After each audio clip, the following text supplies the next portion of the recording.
All right, well, we might get started. Good morning, everyone. My name is Carmen Quick, and I'm joining you today from the State Library of Victoria.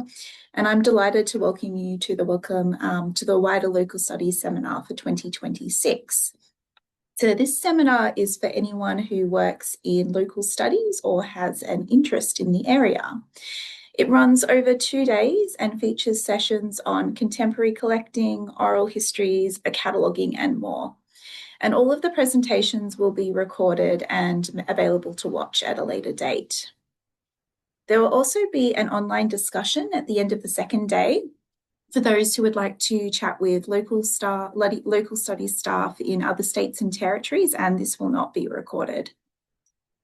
Now, I'd like to acknowledge the Wurundjeri Woi Wurrung people as the traditional owners of the lands in which I work and live, and pay my respects to their elders, past, present, and emerging. I also extend that respect to the traditional owners and elders of the lands on which we are all meeting today, and to all Aboriginal and Torres Strait Islander people present. And if you'd like to, please feel free to put in the chat where you are joining us from. So the first part of today's session will take us through to 1 o'clock, after which we'll have a 30-minute break before continuing at 1:30. If you have any questions for our presenters, please pop them into the chat. And if we have time, we will ask them at the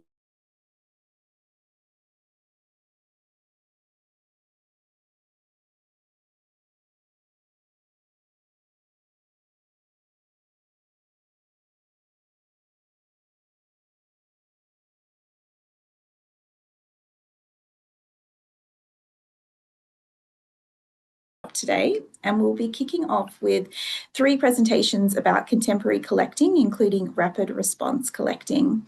And our first presenter is Scott McKinnon, who will be speaking about the National Library's COVID Oral History Collection. So I will pass right over to you now, Scott. Thank you. Thanks so much, Carmen, and thanks everybody for being here.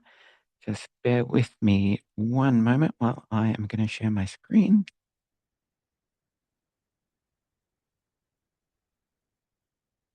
So hopefully you can all see that okay. Yeah, thanks again, Carmen. I am Scott McKinnon. I work at the National Library of Australia. Begin by acknowledging that I live and work on the traditional lands of the Ngunnawal and Ngambri people. Pay my respects to their elders past and present. So I am Assistant Director of Rights Management here at the National Library. I have been in that role for about 2 hours now. I started that job this morning, but prior to that, I spent a year as Assistant Director of Philanthropy, and before that, I spent 2 years working on this project, the Australian Responses to COVID-19 Oral History Project. I'm both a librarian and a historian. I worked as a librarian for a very long time, then did a PhD in history using oral history as part of my research. Worked in academia for 12 years or so before coming back to my kind of natural home in library land to work at the National Library. So before I begin to talk about the COVID project specifically, I thought I'd give a bit of background on the oral history collection of the National Library of Australia. So at the National Library, we have more than 25,000 interviews. The collection began in the 1950s, different kind of form of interview to what we would probably do today, but a really remarkable collection, particularly led by an interviewer named Hazel de Berg, whose many interviews form the basis of the library's oral history collecting right back from the 50s. We now have more than 58,000 hours of audio in the collection. Average interviews now, I think, are about 3.5 hours, but some of those interviews are much longer. Some are in the 20 plus hours, particularly if we're interviewing a former prime minister or someone with a long career to talk about in detail in an interview. Our policy at the library is that we always conduct whole of life interviews. So even if we're interviewing on a particular theme, for example, COVID, we won't just talk about that theme, but we will talk about the interview's whole life story, often done kind of chronologically, beginning with childhood and moving through their whole life story. And what that does is it allows us to kind of contextualize the theme that we're talking about within someone's whole of life narrative. And it also means that we have a really incredible collection of Australians just kind of talking about their lives. So really, even if we're talking about COVID, for example, the whole collection that we've done is this really remarkable story collection of people talking about their childhood in Australia or childhood in the country that you grew up in. And so, yeah, even when an interview is on a particular theme, it has, I think, relevance to other research projects more broadly because it is that whole of life interview. Interviews are all conducted by skilled and experienced oral historians who are commissioned by the library. So there are 3 or 4 of us here at the library who do oral history interviewing, but the vast majority of our interviewing is done by people who are essentially working on a freelance basis for us at the library. So part of our work here at the library in the oral history team is matching the right interviewer with the right interviewee. And we had about 70-ish, I think, interviewers working, either doing a lot of interviews or just 1 or 2 interviews at any one time. And yeah, we try to think about who will be a good fit for each interviewer. And right across that collection, if you can imagine, if we started interviewing in the 1950s, a lot of different types of technology have been used to record interviews over that time, but the whole collection has now been digitized, and where possible, the interviews are available online. Things that might prevent it from being online is if an interviewee has asked us not to put it online or has made the decision to lock the interview down for a period of time. So we give people the opportunity to make a decision about how accessible their interview might be when we do the interview. And so a range of choices within that. The point, of course, is to make all interviews available eventually. There's not much point us doing an interview if no one's ever going to be allowed to listen to it. But we do give people the option of locking it down or restricting access in various ways for a period of time. Other reasons that it might not be accessible might be that there is Indigenous cultural or intellectual property contained within the interview, and communities have asked us not to make that available online, or if there's sensitive content of some kind in the interview, that might also give us pause about whether we're going to put it up online.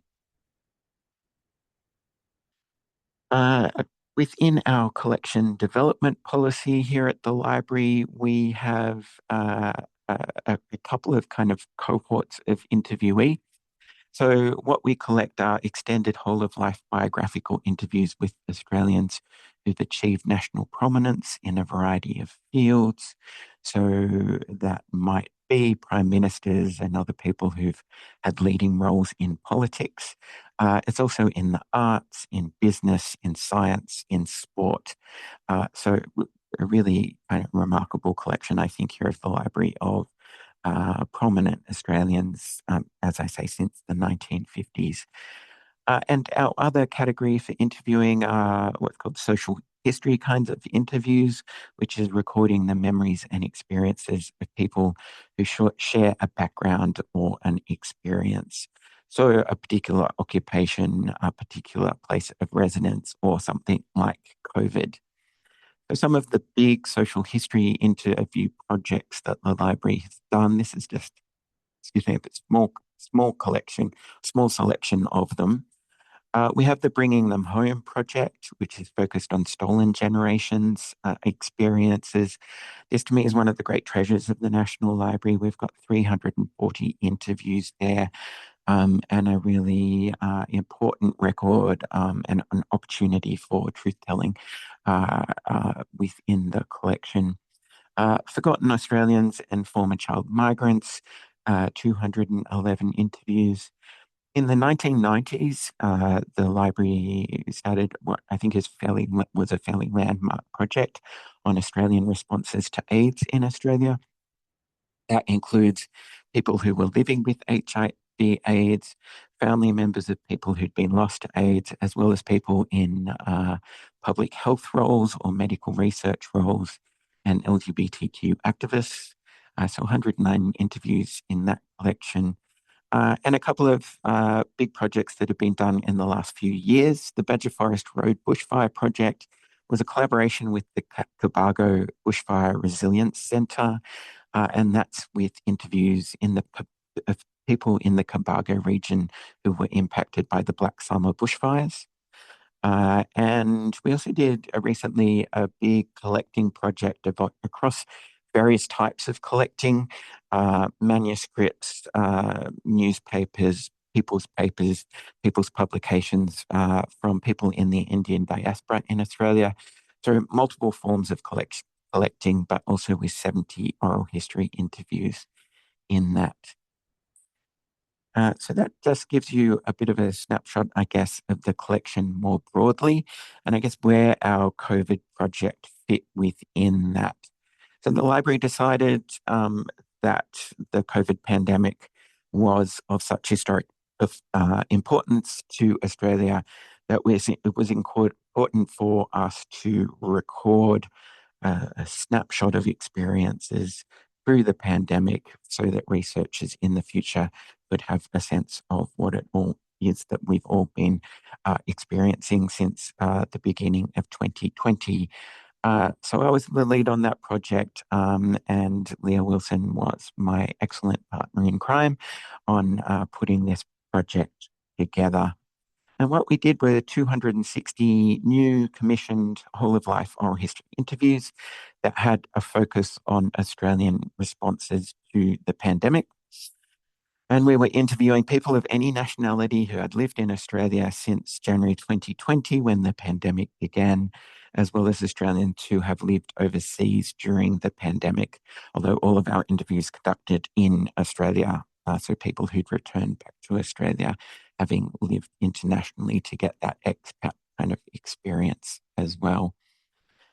So two big questions that we had to respond to at the very beginning of this project, or kind of think about at the beginning of the project. First big question is, who will we interview? And you can imagine that with something like COVID, every single one of us has a COVID story to tell. Everybody here today could have been an interviewee, anyone in Australia, anyone across the globe has a COVID story to tell. So how, with that universality of experience of something like the COVID pandemic, how do we get some sense of the diversity of experiences within that? 260 interviews sounds like a lot, but given the extent of the impacts, it's only ever going to be a snapshot. It's certainly not going to be representative. So a question that was really one that we had to think about all the way through the project is, who are we interviewing and why, and what will their story add to this archive? And the other question to think about at the beginning of the project was, what are we going to ask people? What aspects of the pandemic was it important to record? So we didn't have a list of questions. I, as an interviewer, don't like having a list of questions, but I do like having a list of themes that are to be explored. So I'll talk about this a bit more detail in a moment, but what we did was develop a pack for interviewers that had a list of themes, ideas, things that, if relevant to this particular interviewee, you might like to explore in the interview with them. And at the beginning of the project, we also thought it was important to get a sense from people within the research community and more broadly, what they thought would be important to include in this, and to talk to colleagues here at the library about to kind of brainstorm ideas. So what we did right at the beginning of the project was we held a series of internal workshops here at the library, where I got a bunch of colleagues into a room with butcher's paper and coloured textures and brainstormed ideas on those two questions. Who should we talk to, and what theme should we explore in the interview? And that was a really useful process, and uh, added a lot. I think because memory of COVID is such an interesting thing. Memory of the pandemic is such an interesting thing. We were doing these workshops in 2023, I think. And you see my memory is already going. And it was really useful to brainstorm ideas because we were already starting to forget things that had happened right at the beginning of the pandemic that were important to include. And Leah and I were also doing a lot of kind of desktop research about what had happened through COVID and what various experiences had been through that time. I also did some presentations to stakeholder groups and people in the research community, like the Australian Academy of the Humanities and the Australian Historical Association, engaging with those groups to talk about what they would like to see in an archive like this, and having some really useful conversations, and prompting again some really useful ideas about who we should talk to. And we didn't come up with a kind of list of interviewees right at the beginning of the project. We were making assessments all the way through. And so we were getting a lot of feedback from interviewers and interviewees as interviews happened. Interviewers saying, "Oh, I know this person who I think we should talk to. What do you think about this person?" Or interviewers coming to us and saying, "I just did interview with person Y, and they said we should talk to person X. Maybe they should be included." Or they would say, I was doing an interview and this theme came up that we haven't thought about within the interview pack, but I thought was really interesting. Should we talk about that more widely?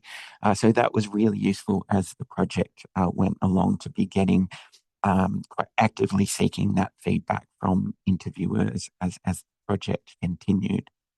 We also, I had spreadsheets happening with who we were interviewing across the country, and making sure as we went along that we had the diversity of sort of geographical diversity represented.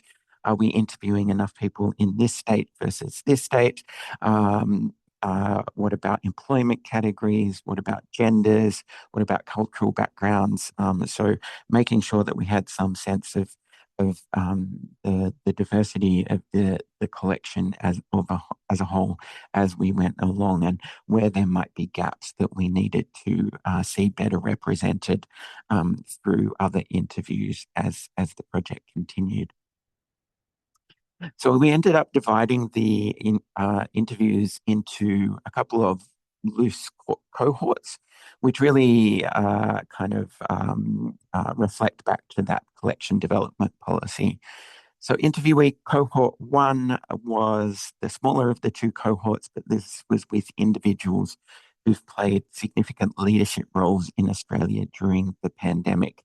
So people in senior roles in government, people in senior roles in frontline and public health and in medical research, then in leaders in sectors including education, arts, medical research, community support, business, and on and on.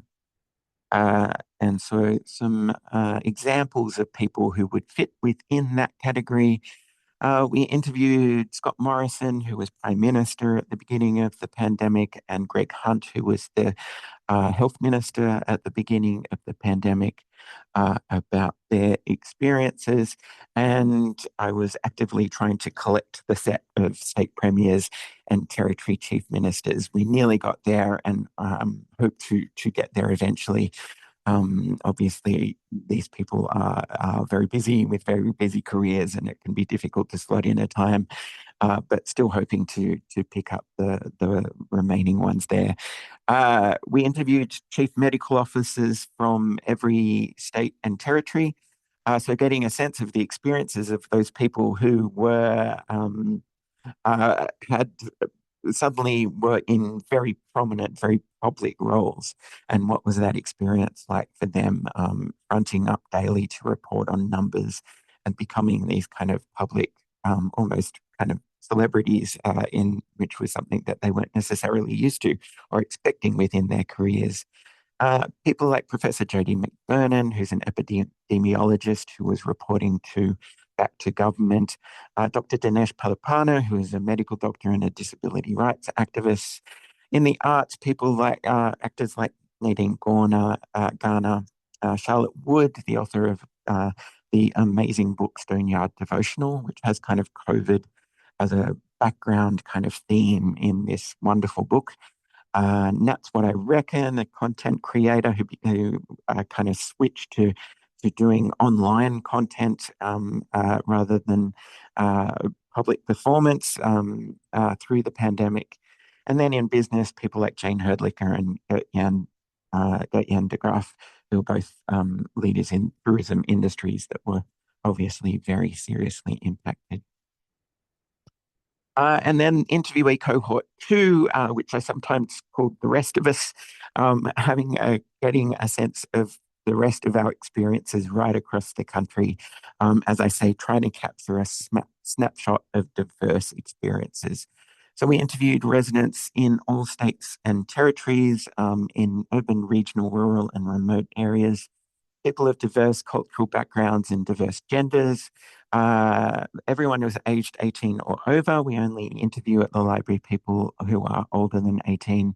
But that did allow us, given that we were a few years into the pandemic at that point, people who had been high school students, in the early year or two of the pandemic were over 18 and able to be interviewed about that high school experience through lockdowns. And then people with diverse views about COVID-19 and Australia's responses to it. Obviously, very careful about spreading misinformation or disinformation, but wanting to record views that might sit outside the mainstream and that I personally might not agree with, but that were such a significant part of the history of COVID, that they needed to be part of an archive that records that history. So I won't go into all of these, but just a sense of some of the employment sectors that cohort was sitting within.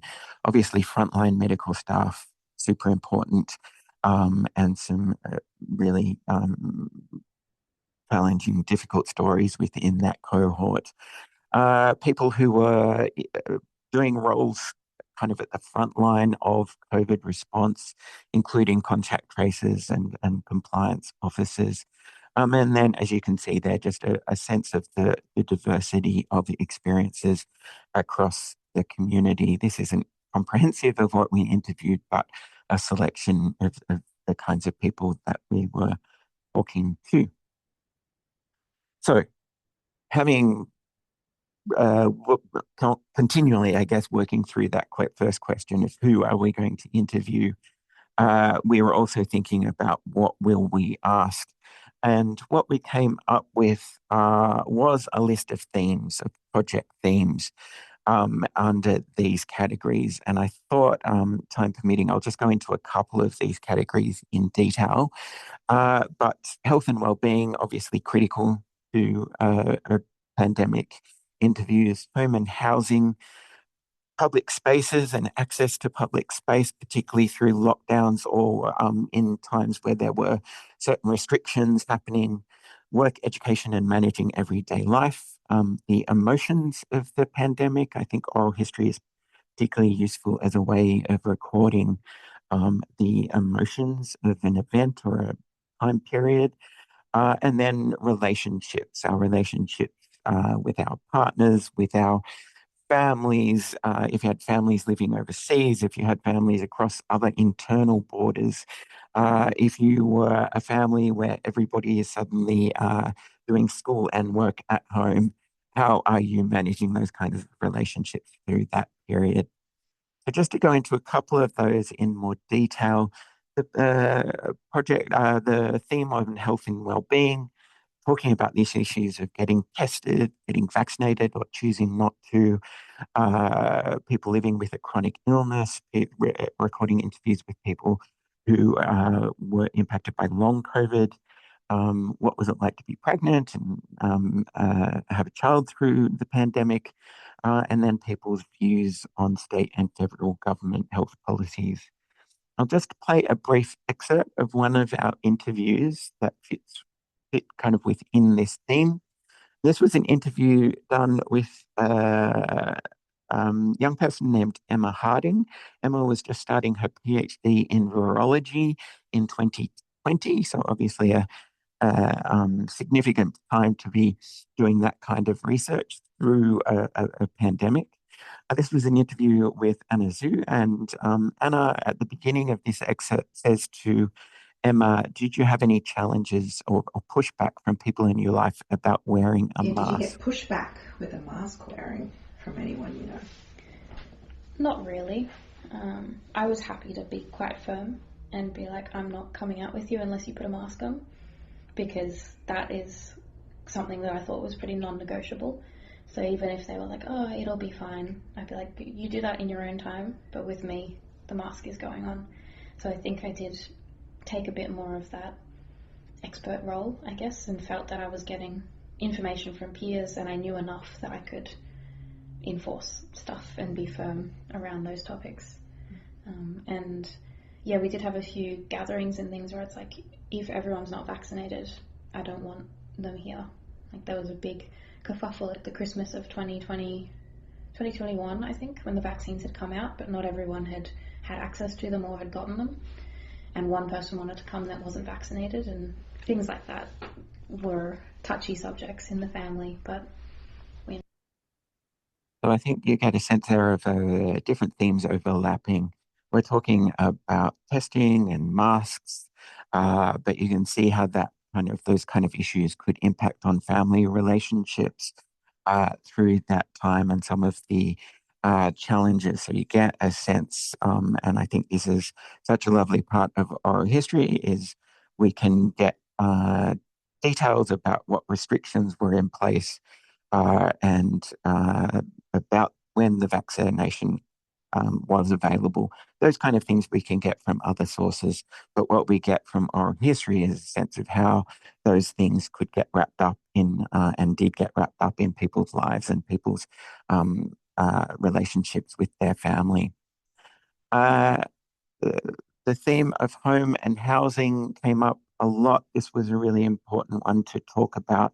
And we were trying to get a sense of the changing meanings of home for those people who did work at home, or for people who were still going out to work, frontline health officers, health workers, for example, how that changed your relationship to the workspace. If you are having to come home and worried that you might be bringing things into the home, having worked in a COVID ward, for example, how did that change your relationship to home? Different kinds of home and how people make homes, so apartments, share houses, aged care, across those kind of different spaces that we live in, privacy and personal space, and getting out into nature and whether we had access to nature.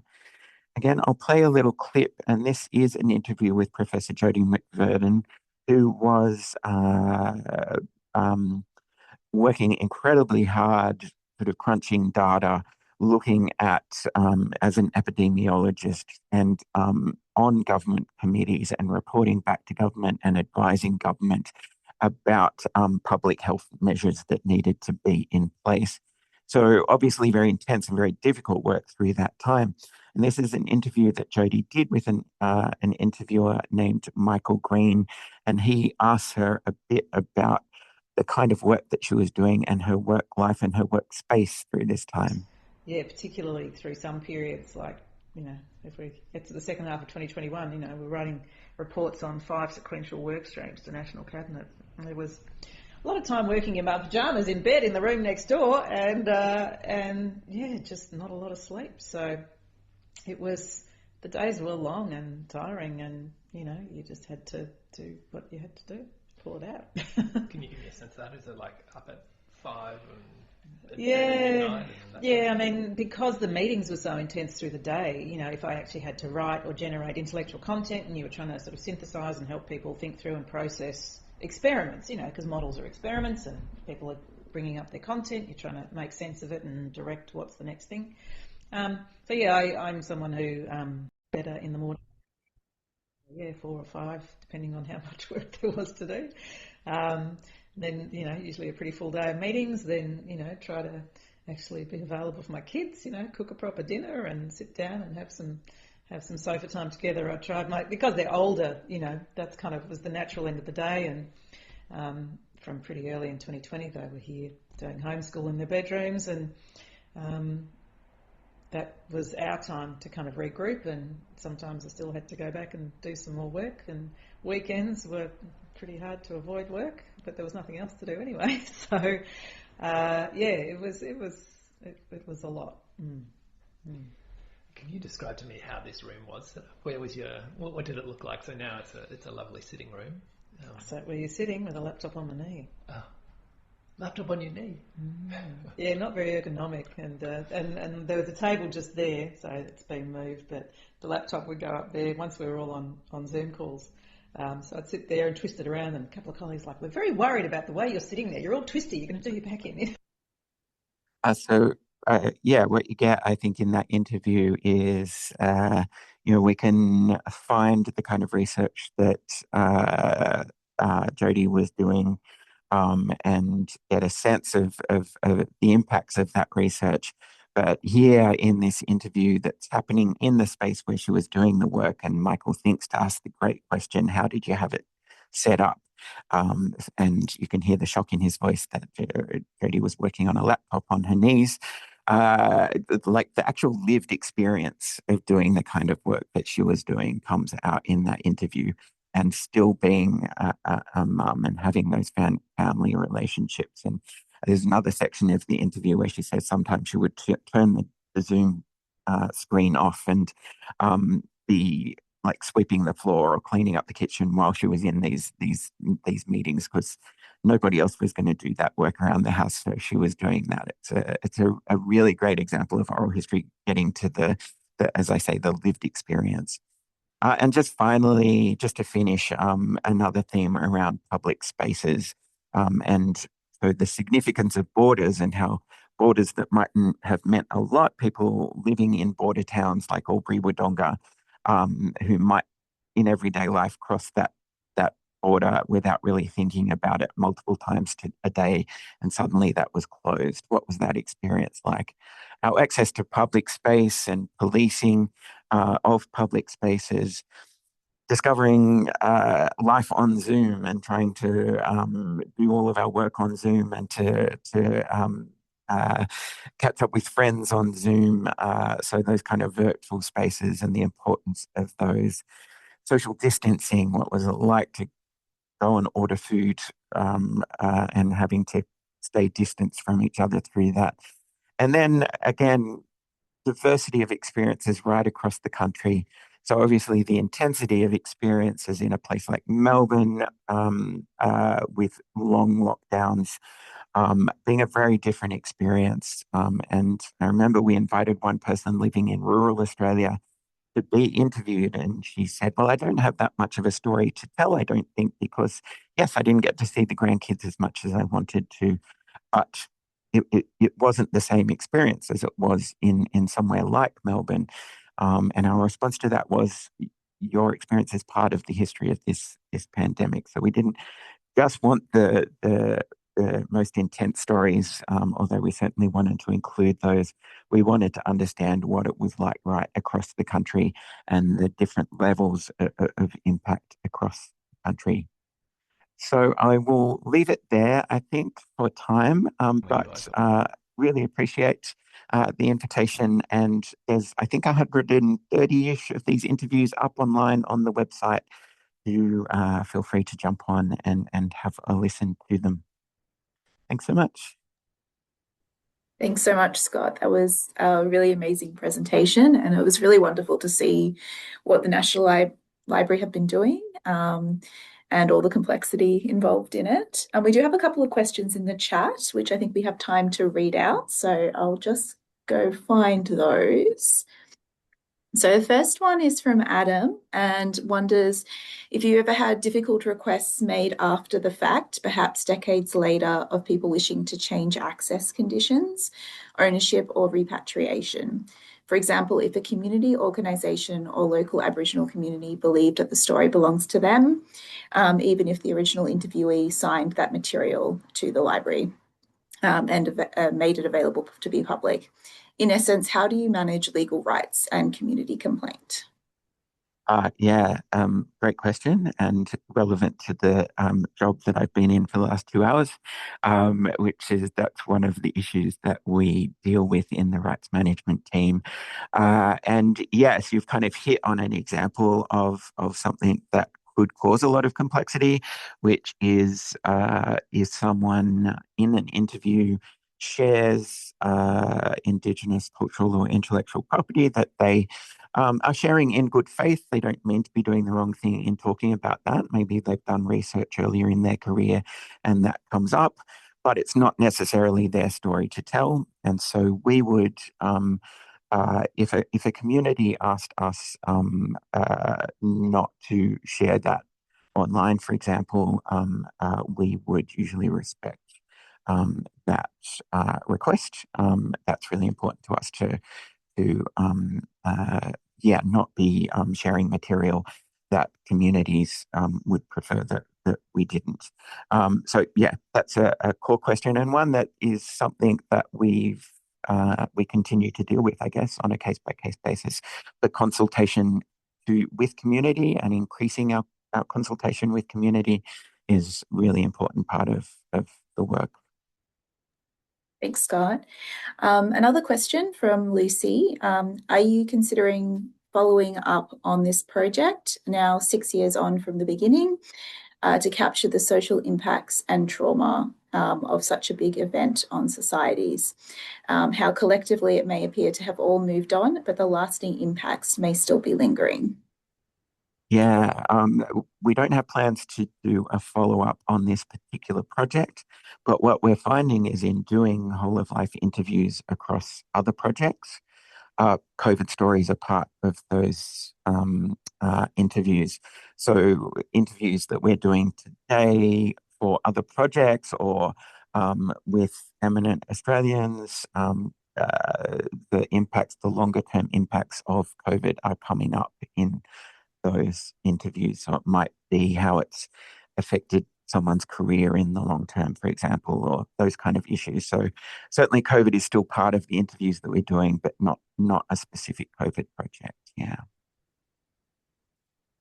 And then Sue from Auckland is asking, have you published or produced from the collection? Now, I know you have some available on your website, you were saying, but have there been any other sort of projects published or websites published specifically on themes? No, not to date. As I say, about 130, I think, ish are up online, so they're available to be listened to. But we haven't as yet, and I would love to, with the right amount of time, create something from the collection, but not yet. But I guess, watch this space. We would like to do something. We are having an event here at the library.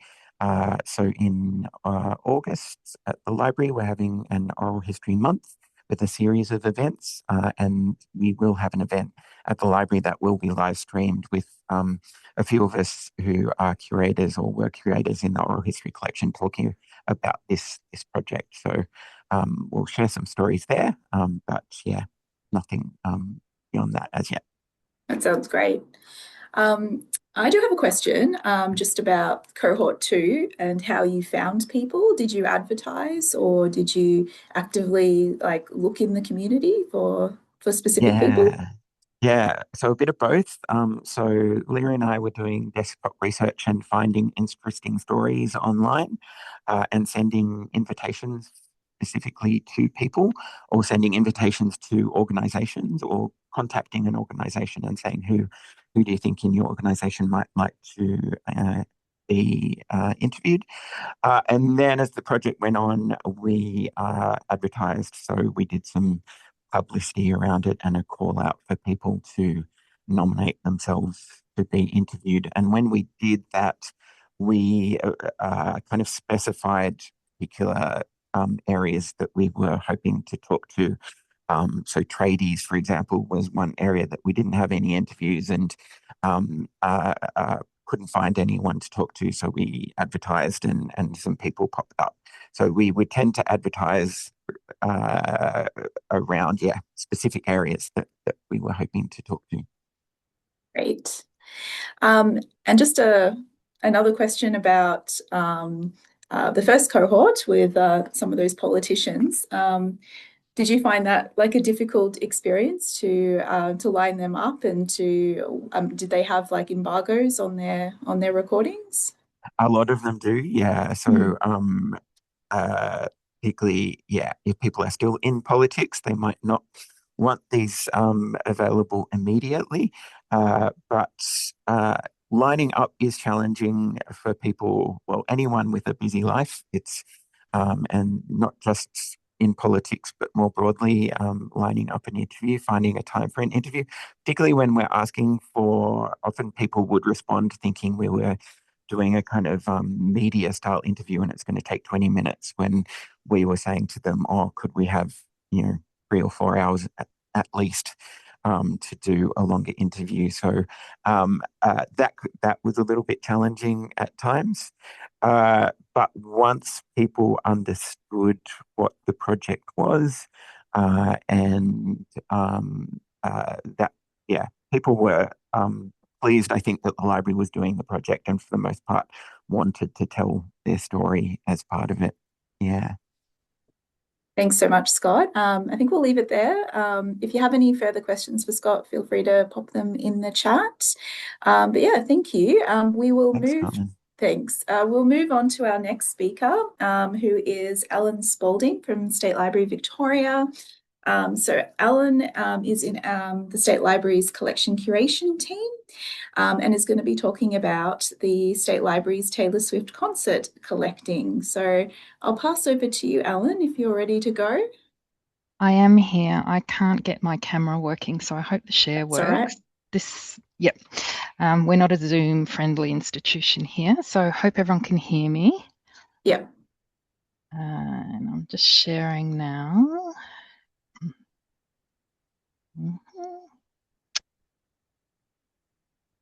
So, of course, it's all going strange. We've got a pinwheel going around in a circle. Sorry, everyone. I might have to get out. I do have an assistant with me, so I might have to get out and come back in. Okay. See, that's frozen.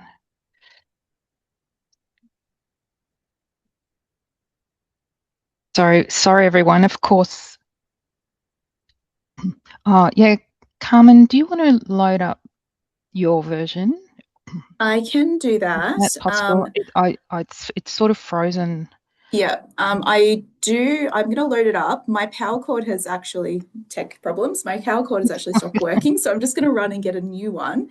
Okay. So I'll get it started. But my apologies if it stops in the middle, and I'll be back in a We back have in done a all the minute. appropriate preparation for this, so I apologise, everyone. I thought this was way under control.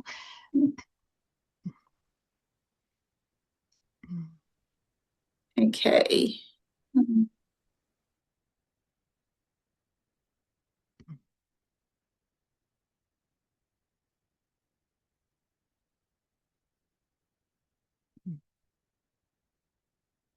Now it's frozen. should I just get out? I think I'm just going to get out.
I'm just wondering if seeing as State Library Victoria is obviously having a few technical challenges this morning, if we do a brief restructure, and Robin Hamilton, would you be happy to present now, and then we have Ellen presenting after you?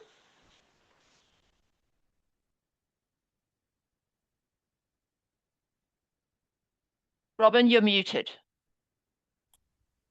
Sorry, hello. Yes, I think... Hello, sorry about this, but I figure That's the okay, State Library Victoria's obviously got the odd technical challenge today, so Yes. if you could step up, that'd be great.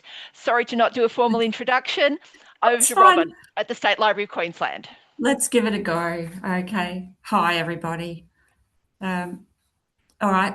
Thanks, Ellen. Thanks, Carmen. Okay, we'll just start and see how we go. So State Library, where I am today, I just want to acknowledge that I'm in Meanjin today on Turrbal and Yagara country, and at Kurulpa Point, where State Library is situated, and it's been a meeting and gathering place for thousands of years. And so I just want to acknowledge the traditional owners of the land in which I am today, and pay respects to elders past, present and emerging. So everyone, my name's Robin Hamilton, and I lead the collection building and interpretation team at the State Library of Queensland. That's essentially the acquisitions team for the John Oxley Library, the Queensland Heritage section of the State Library. So we acquire material that reflects the history of Queensland and represents the diversity of Queensland's people. So in order to build that documentary record, hang on, I'm just going to start sharing now. We are obviously guided by our content strategy. Let's just share. I'll see if I can share.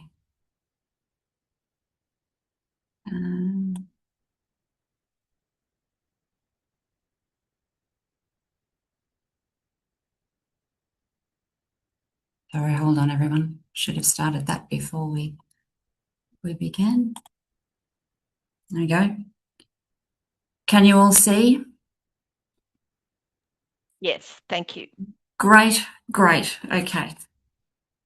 So in order to build our documentary record of Queensland, we're obviously guided by our content strategy and our collecting guidelines and the collecting priorities, which we review and identify each year.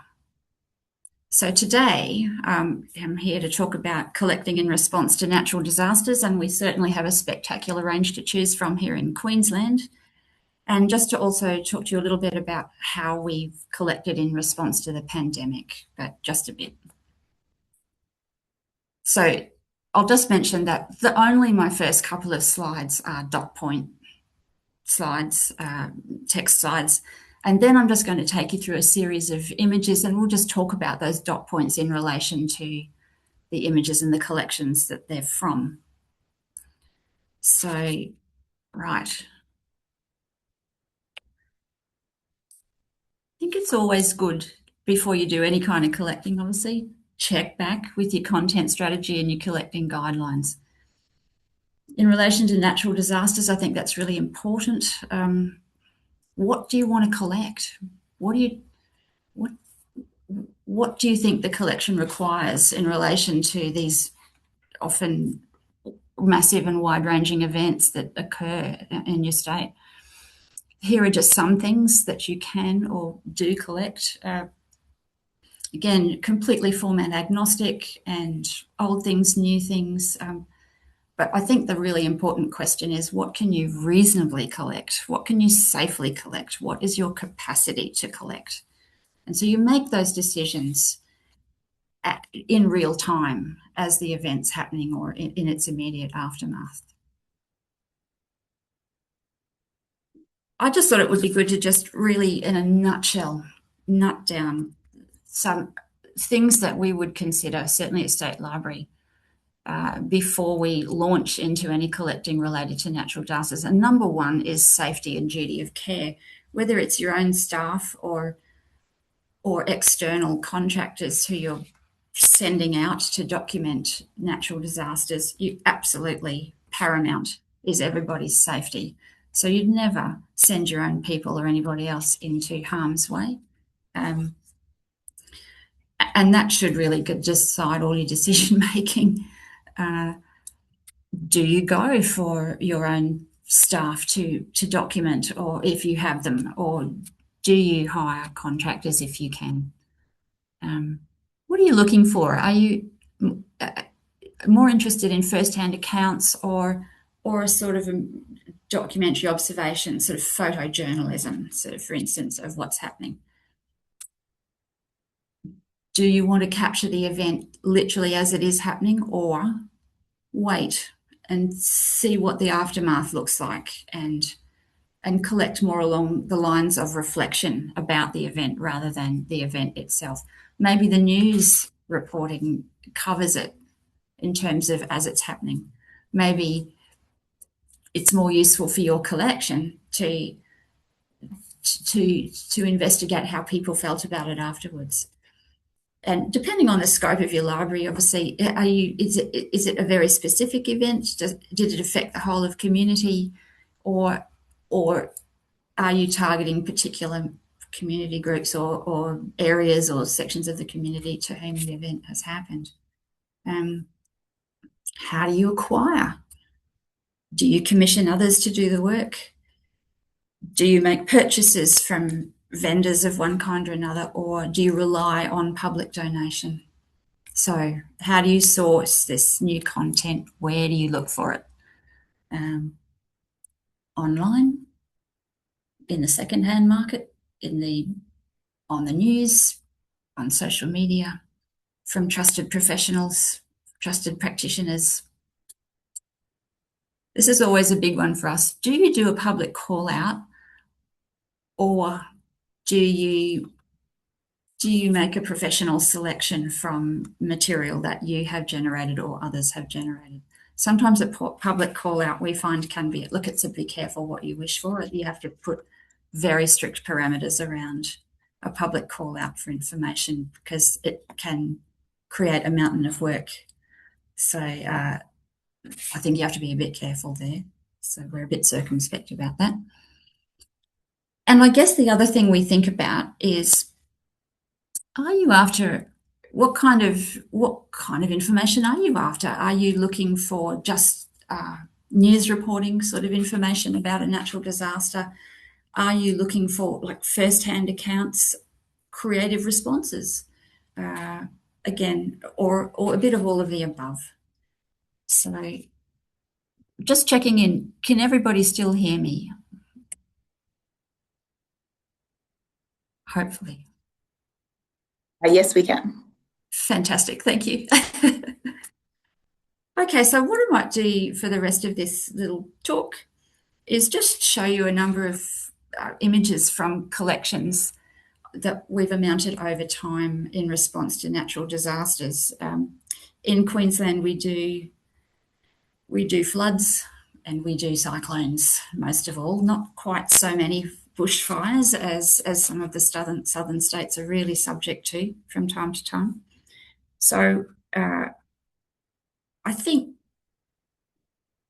I've kind of grouped these images into types of content. And so the first lot, there's a couple I'll just show you, are actually first-hand accounts. So these photographs are from the Amanda Gearing Queensland Flood Collection. So Amanda's a Toowoomba-based journalist, and she's a writer and a broadcaster, and she did a project in relation to some research and study around the 2011 Queensland floods, which particularly affected the Toowoomba region and the Lockyer Valley. So she took her own photographs and made her own documentation, but she also gathered a lot of documentation from other people. So this is one of those. There's a couple of photos sort of merged together, but these are from a woman called Dorothy Armstrong, who was stuck in her house as the floodwaters in Grantham, which was catastrophically affected. Grantham was a little town on the bottom of the Toowoomba Range, and the floodwaters came down the range and rushed right through the town, and 21 people lost their lives. So it was a terrifying event for the people of Grantham. And this was what Dorothy documented stuck in her house. So this one here, again from the same collection put together by Amanda Gearing, a photograph by Bruce Grady, who was one of the workers of Emergency Management Queensland, who was at the time actually winching a person off his roof. So we're lucky to have this collection. I think it is important to try and collect things as they're happening as well as in the aftermath. So these stand as really valuable documents of what was a very significant event for Queensland.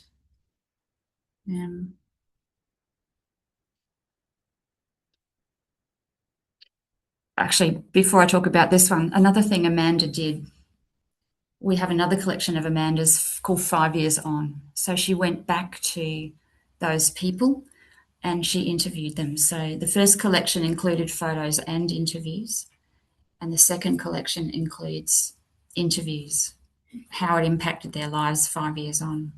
And that's a lucky thing to have too, if you can possibly manage it. That sort of long tail of disasters is also important to document.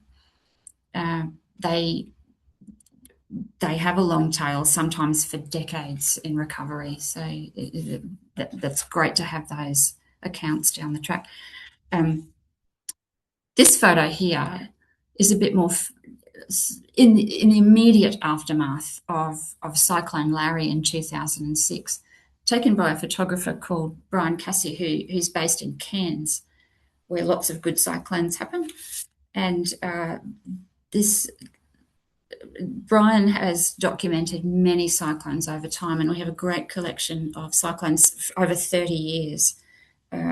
So again, I think he can be fairly on the spot safely, but he also takes photos in the aftermath as well. So I think he's more a photojournalist, so it's a more documentary account for him, less a first-hand account, more a sort of documentary account. These are a couple of Brian's photos. The first one, again, is a banana farmer after Cyclone Larry in 2006. And then the one on the right is the aftermath of Cyclone Yasi. Brian's photographs are very well regarded. I think that Yasi one might have been the front page of the Courier Mail image. That was really excellent, really demonstrated what that means to that poor community up there.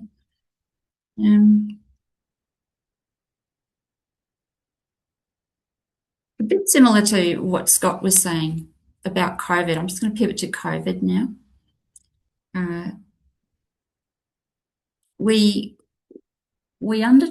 commissioned a project called The Way We Live Now, and we commissioned 6 photographers during lockdown, well, in between lockdown really, to go out and about Queensland and do little vox pop interviews with Queenslanders, everyday Queenslanders standing at their gate or in front of their business or somewhere on their veranda, it asked them how life was for them. How are they living now as the COVID year played out? And each photographer took just a couple of little portrait photos of each. And so it gives us this great little survey of what life was like in that very strange couple of years.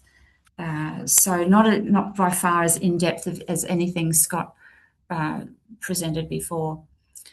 But effectively, this collection is actually just a lovely audit, a lovely survey of Queensland life in the year 2020 and 2021. So again, great to have it for not just to record the pandemic, but also just as a moment in time for Queensland. One thing it didn't do was really document the First Nations experience of lockdown, because most of the First Nations communities in Queensland were absolutely quarantined. So we've had to catch up with that documentation in different ways down the track. But otherwise, the photographer's brief was to really do broad sweep of the Queensland community and just try and capture the whole variety of life in Queensland, regionally, in urban centres, the works. So they did a really good job. Really pleased with that.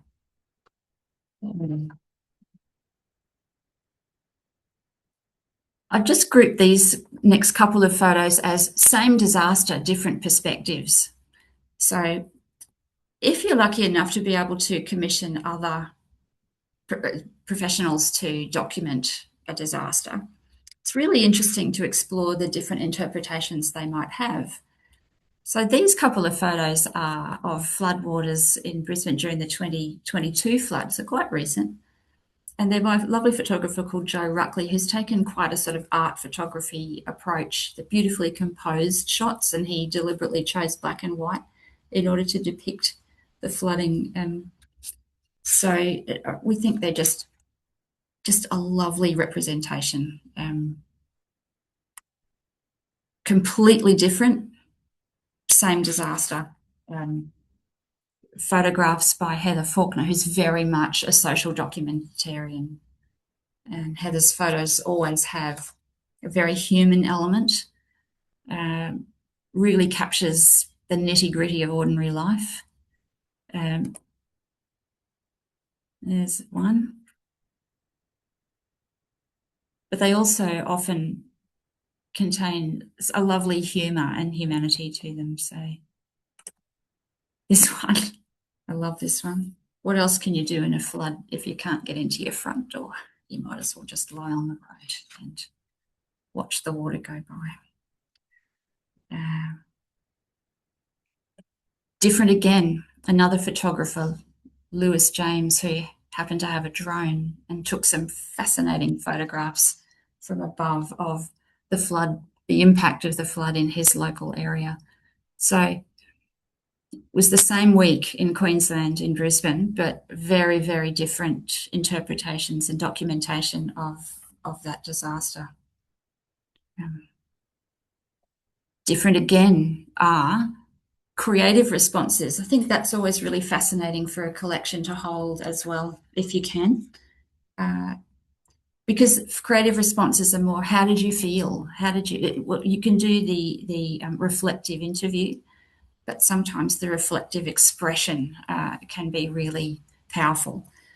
So we were very lucky to be able to collect the original manuscript of Symphonia Illuvium by Elena Katz-Channon, who was inspired to write this symphony. She'd started a symphony as a commission in 2011, but then the flood happened in Brisbane, and she'd started it for the Brisbane Festival, but she pivoted completely and started then writing a completely different symphony based on what had happened in January that year. And so it's a choral symphony, so some of the text includes excerpts from the speech by Premier Bligh at the time, who talked about, they breathe them tough over the border. She talked about the Mud Army who came out to help people restore after the flood waters had subsided. So lovely to have that musical expression and reflection on the flood. Robin, your Yes. yeah, your PowerPoint stopped presenting. Has it? I don't know if that Okay. was yes. If you want to try sharing again. Let's give it another go. Thank you. I don't know why that happened.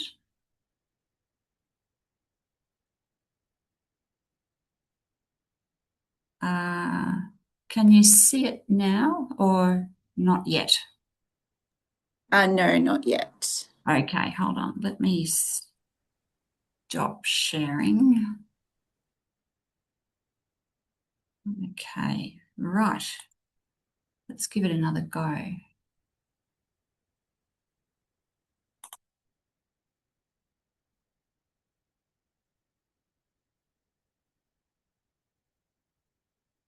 Okay. Is it back again? Yes, I can see it now. Okay, I'll just flick through the slides and we'll get back to where we were. Not quite sure what happened there.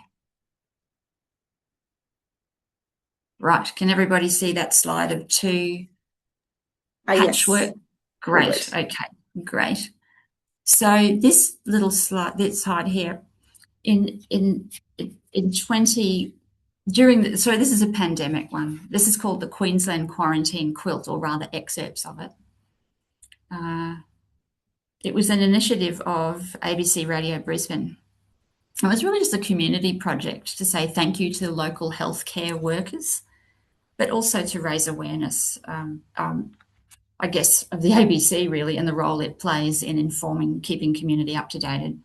So they did a call out for contributions of 15 by 15 centimetre squares to people to represent their COVID experiences. And they worked in conjunction with the Queensland Spinners, Weavers and Fibre Artists. So lots of them sent in something. And then it was stitched together to make this rather beautiful quilt. So these are just two really lovely but different examples of people expressing their experience of the pandemic. And I'll show you the whole quilt here. Lovely. It's a beautiful thing. So really just a delightful collection item now, which has been used in a variety of sort of exhibition settings since. It's lovely. And then a quite different art piece that we purchased. It's a series of masks created by different artists in response to an invitation by Artisan, which used to be the Craft Guild of Queensland, to just kind of reimagine the mask as something other than that functional thing. And in doing so, sort of reflect on what life was like at that time when we all had to wear masks and had to make sure we were socially distancing. So they're all quite different. So that one in the top right hand, it's called Alien. So, and I think that reflects how that person felt during that funny year. Anyway, again, lovely, interesting, unique pieces to have which tell a story of COVID in Queensland. Now, the very last photo I just wanted to show is it's quite, well, it's sort of a bit of an upsetting photo, but I think it's one of those sort of, I guess you'd call them key images, hero images of a particular natural disaster. It was the February 2019 floods in northwest Queensland. There was a big low pressure system which came across the coast and then moved inland and stopped. And it just caused so much water and the stock loss across northwest Queensland for those properties that were completely inundated was massive and life-changing. So this photo is from a series by a woman called Jacqueline Curley, who lives on Gypsy Plains Brahman Stud, which is about 60k north of Cloncurry, so very remote. And the property is owned by the Curley family, and here it is. So this is just, yeah, this was what happened to their property. You think of low pressure systems happening to coastal areas, but in fact, the devastation which it can cause inland was so significant. So I think for a state collection such as State Library, it's really important that our brief is to make sure our collection reflects the whole of the state of Queensland, not just Brisbane, where we're situated.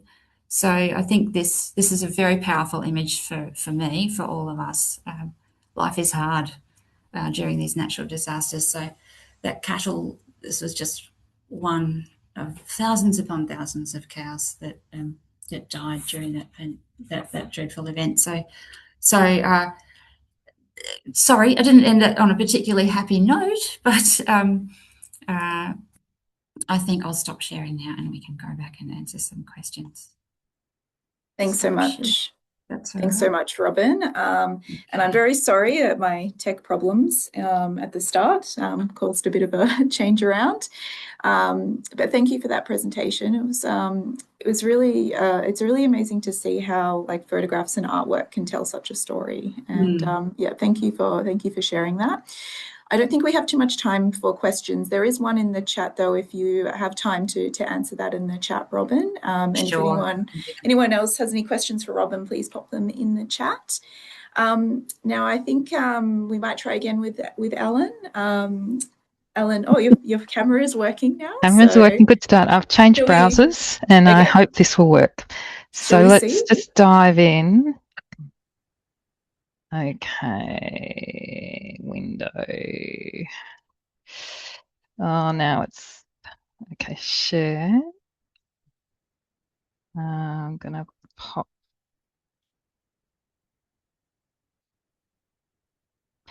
Can people see my presentation? Not your presentation, just the screen, so you can see. Yeah. Okay. So, okay, next problem. Okay. Window.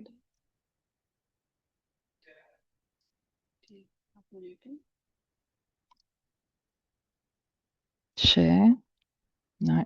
Oh my God. I can try sharing mine.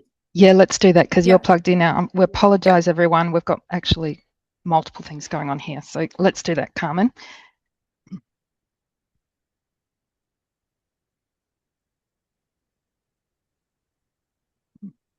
Okay, can everyone see the presentation? Yay.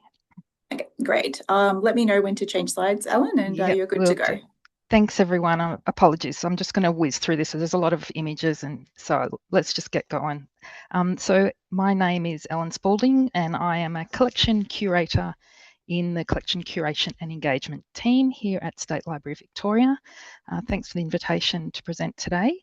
I'll be talking about a little rapid collecting event that we undertook during Taylor Swift's Eras tour in early 2024. So Swift Mania, next slide please, Carmen. Swift Mania arrived at Melbourne in February 2024 for the 3 concerts that were here on February the 16th, 17th, and 18th at the MCG. I definitely am no Swiftie, but it was pretty clear that something extraordinary was going on in Melbourne in terms of the scale of the hype and the media interest and the general engagement with the concerts from just people around us. It was pretty unusual, this intersection of entertainment, fandom, and an industrial strength media machine, and a very particular love for Taylor Swift, which some ungenerous people might say is inexplicable, but this had all created this really extraordinary hype. I shouldn't be rude because Swift Mania is a real thing, and yeah, all respect. So Swift Mania had, in fact, next slide please, Carmen. The hype had kind of begun in June the year before with all the media around the ticket release, and in Australia over 1 million people signed up for pre-sale codes within 12 hours. And what I first remember about the whole thing was watching Swiftie friends staring blankly into a frozen Ticketek screen trying to register to buy their tickets. I'm sure that resonates with some of you out there. And I've got a screenshot there of said screen. Then in the days before the February concerts, the noise around the Eras tour was really peaking. News and social media were churning out reports on the money the tour was generating, how the concerts would disrupt Melbourne, how the public transport would cope. In Melbourne and Sydney, a controversy erupted when a limit was put on how many Taylor Swift friendship bracelets fans could carry into the concert venues. And there's an outraged headline there from Sky News. And I'm sure, again, many of you will remember this. Next slide, please. For each of the concerts in Melbourne, the MCG was filled to capacity, plus thousands more attended sitting outside the stadium, and the Melbourne concerts were reported as being some of the biggest crowds of Swift's career at the time, generating an estimated 300,000 attendees in 3 days. So that's just in Melbourne. So in the midst of this vast event, a social event really, as collection curators, we decided to get collecting. And this is an official photo from the Visit Victoria website, welcoming Swifties into our town. Thanks, Carmen. Next slide. So I'll just go through the process of this rapid collecting moment. So it started with a staff call out for Taylor Swift material in the hours before the first concert on the morning of Friday, the 16th of February 2024, when the pre-concert hype was at its peak. And my manager at the time, Tony Burton, who was very supportive of this entire rapid collecting moment, put out an all-staff email asking for Taylor Swift material to be submitted to the collection, so asking staff to bring in material. The message listed the kind of materials that we were seeking, so flyers, posters, stickers, tickets, badges, merch, and also people's own digital photography. We also asked people not to spend money, especially for the collection material, but just to bring in what they already were purchasing or what they already had collected. Next slide, please. So over the next days and weeks, we received a range of realia, ephemera, and digital images from various staff and some family and friends of staff as well. And you can see here some of the items as they were coming in. And of course, the ubiquitous Taylor Swift beaded friendship bracelet was by far the most donated item. There were Tyvek entry wristbands as well, LED wristbands, confetti from the concert, lanyards, plastic bags from the merch store, and laminated VIP tickets. So that was the material that came in after our call out. So it was actually an interesting moment for me because I'd been working at the library for all of 3 weeks. And I was very new. I didn't really know what I was doing. And all of a sudden there was a lot of interest around this little project of rapid collecting. And on the Monday morning after the concerts, I even had the library's CEO at the time, Paul Duldig, wander in to find me and come over to my desk to bring in his collected material for when he visited the concert with his daughters.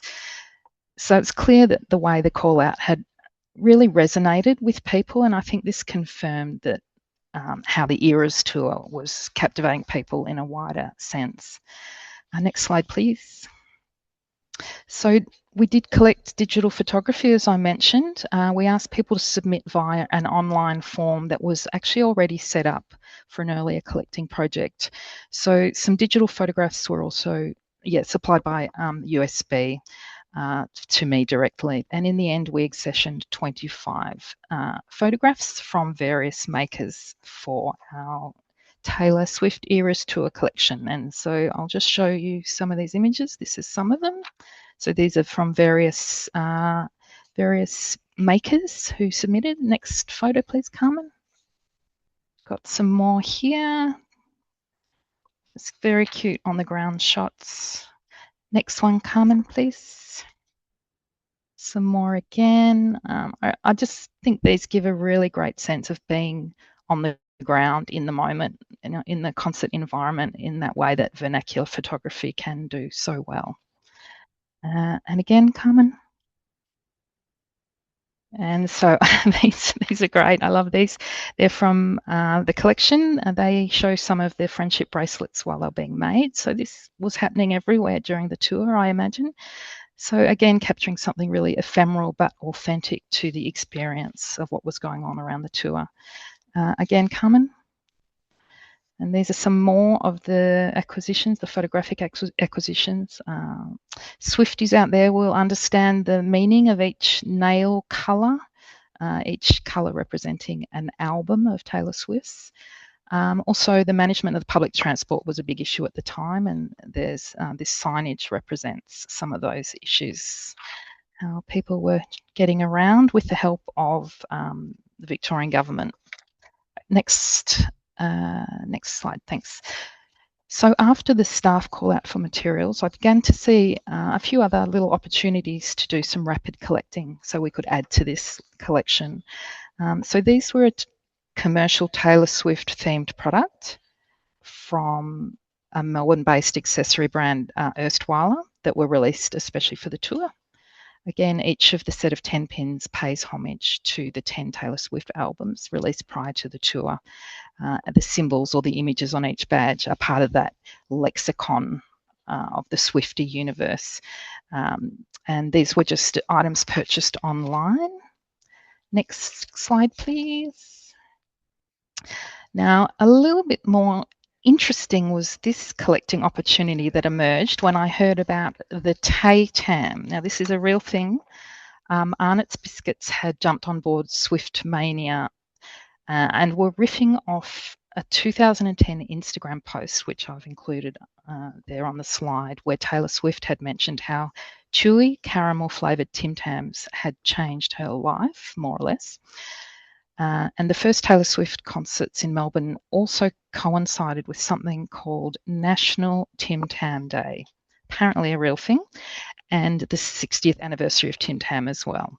So Arnott's produced 2 special edition Tay Tam products, an individually wrapped Tay Tam, that small one, that they had distributed for free at the train stations near where the concert venues were, and the specially marked Tay Tams packets, which were sold in supermarkets during the period of the tour as well. And this image is from the media release around the Tay Tam from Arnott's. Thanks, Carmen. So this was definitely a limited edition product. So I made contact with the media team at Arnott's to see if they would like to donate to the Victorian State Collection, which they kindly did. And here are some unboxing shots, which we all love an unboxing moment, when we received their generous donation. They did send a few extras, so needless to say, not all of those Tim Tams made it into the collection, and some just ended up at morning tea. Now, there was a conversation at this time with our preservation and conservation teams to see whether packets of Tim Tams were actually viable collection objects. Due to the integrity of the packaging, we were given the go-ahead to accession them, so that was good news. We could keep them. So just out of interest too, there was actually a precedent of the State Library Victoria holding a biscuit in their collection. There's at least one, so I'll show you this now. Next slide, please. And just out of interest, this is our Army biscuit number 4 from World War I, which is sort of beautiful in its own way. So yes, biscuits can be collected. Thanks, Carmen. Now, before the processing work on the collection was even finalised, some of the Taylor Swift material was selected by colleagues for a donor event, showing some new acquisitions from our team. And here at this event, the Taylor Swift Eras Tour material sat alongside a range of manuscript materials, artworks, and historic rare book acquisitions as well. So I think this lineup here, and with this mix of materials, including this Taylor Swift material, it really exemplifies the diversity of what can be found in State Library Victoria's collections. Thanks, Carmen. As a collection curator, we hand over the collections we bring into our colleagues in a range of other teams, including the Description Original Materials team, or DOM, as we call them. So the description by DOM commenced in June around June 2024. So they started building the bibliographical record within our ALMA database. They started creating a finding aid via Archive Space for those library people out there who know what that is, and all of which was preparing the collection ultimately to become discoverable to the public through our Primo-based public-facing library catalogue. So thanks, Carmen. The collection then had to undergo its archival housing process. So this is the collection all beautifully boxed up as it looks today. Thank you, Carmen. Here's one of the custom boxes, including the 39 separate compartments for each of the friendship bracelets. It just can see how much work's gone into just making a safe home for this collection to last into the future. And our teams here in Preservation Conservation do an amazing job. Thanks, Carmen. This is just a close-up. So these are the iconic hand-decorated Taylor Swift specs referencing her Lover album in their lovely little housing. And they were made by a very serious Swiftie friend of mine, Francis, who contributed quite a bit to the collection. And you can also see some of the other material in their box, the tour lanyards, plus one of the LED wristbands that the concert attendees received. Next slide, please. And here are those two items in photographs that are also part of the collection. So there's Fran with her Lover specs that she had made and she wore to the concert, and the LED wristbands. Thanks, Carmen.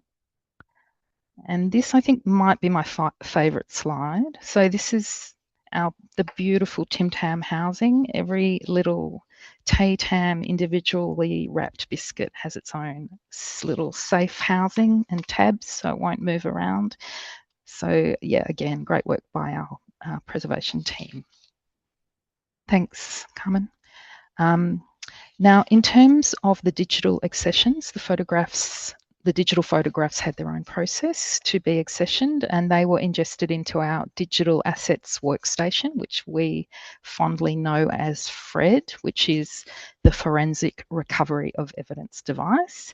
And all of our digital acquisitions, including these digital photographs, were processed by our digital archivist, Susanna Burke, and this is a lovely photo of Fred in action.